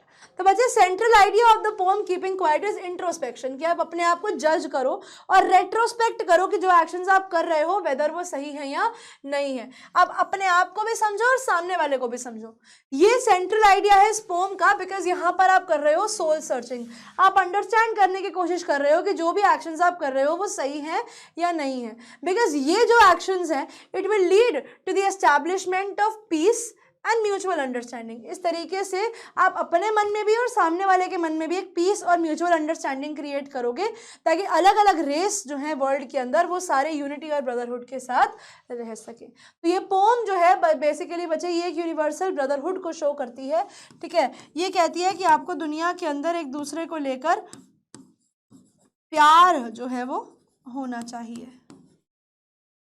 How can we promote mutual understanding, unity and brotherhood among ourselves? तो बच्चे ये चीज़ करने के लिए हम अच्छी एम्बियंस बना सकते हैं, हम अच्छा एटमॉस्फेयर बना सकते हैं अपने आसपास के पास, डिस्क्रिमिनेशन मत करो, प्रेजुडिस मत रखो, जहाँ पर हर इंसान इक्वल होगा बिना किसी डिस्क्रिमिनेशन के। पोएट बताते हैं कि आप एक काम करो, आप किसी भी लैंग्वेज में मत बोलो, you only speak in one language and that language will be the language of silence, वो होगी language of silence, because that will create a unity among all of you. Through this the people will try to develop and understand for each other, और यहाँ से लोग जो है एक understanding develop करेंगे एक दूसरे के मन में। यहाँ पर बच्चे पोएट जो है वो टोटल इनएक्टिविटी और डेथ को क्यों नहीं शो करते हैं? तो बच्चे यहाँ पर पोएट जो है, ओके, पहली बात तो आंसर को बच्चे कभी भी नो से मत शुरू करो, आंसर को हमेशा हेंस करके, पूरा आंसर लिखने के बाद hence I believe it's a no, या hence I don't believe this, I don't believe this, तो मतलब या बिलीव या अग्री टू दिस, कुछ ऐसी लाइन ही आप लोग लिखेंगे, डायरेक्टली आंसर नो से मत शुरू करना, से पत्थर मार नो नहीं करना होता। The poet is not advocating complete inactivity and death by urging to be quiet. He says मैं complete inactivity और death नहीं कहता चुप रहने से। He says मैं तुम्हें बस ये कह रहा हूँ कि तुम अपने आप को टाइम दो, चुप हो जाओ थोड़ी देर के लिए, सोचो कि जिंदगी में क्या कर रहे हो, बिकॉज लोग अपनी जिंदगी में इतना ज्यादा बिजी हैं कि वो लोग अपने बारे में भूल जाते हैं। Keeping quiet for some time will reinvigorate them, वो उन्हें री एनर्जाइज कर देगा और लोग जो है वो अपना काम सोच समझ के कर पाएंगे, उनमें एक न्यू फ्रेश बिगिनिंग होगी, एक न्यू एनर्जी होगी जिससे वो काम को और अच्छे तरीके से कर सकते हैं।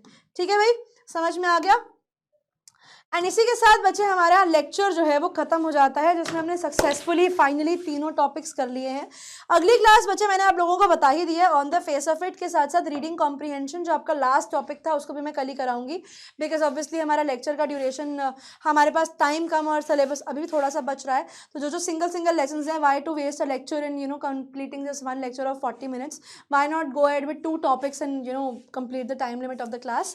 तो इसीलिए बच्चे कल के टॉपिक में आप लोगों को ये मिल जाएगा, साथ ही साथ इसके समरी नोट्स मैं साथ में ही अपलोड करा दूंगी, चिंता मत करो। इसके समरी नोट्स बच्चे आप लोगों को क्लास के बाद ही मिल जाएंगे आज ही, ठीक है। एंड बाकी समरी नोट्स भी आप लोगों को प्रॉब्ली आज के दिन में ही मिल गए होंगे, because I have sent the notification to the BM also, batch manager, आपको मिल जाएंगे नोट्स। एंड इसी के साथ बच्चे ये लेक्चर हो जाता है यहीं पे खत्म। I Niharika would like to take a goodbye and bid a goodbye to all of you. मैं निहारिका अब आप लोगों को मिलूंगी आपकी अगली क्लास में बच्चों, तब तक के लिए पढ़ते रहिए, आगे बढ़ते रहिए। Good bye everyone and all the very best for your examinations. Keep studying, keep practising, bye bye.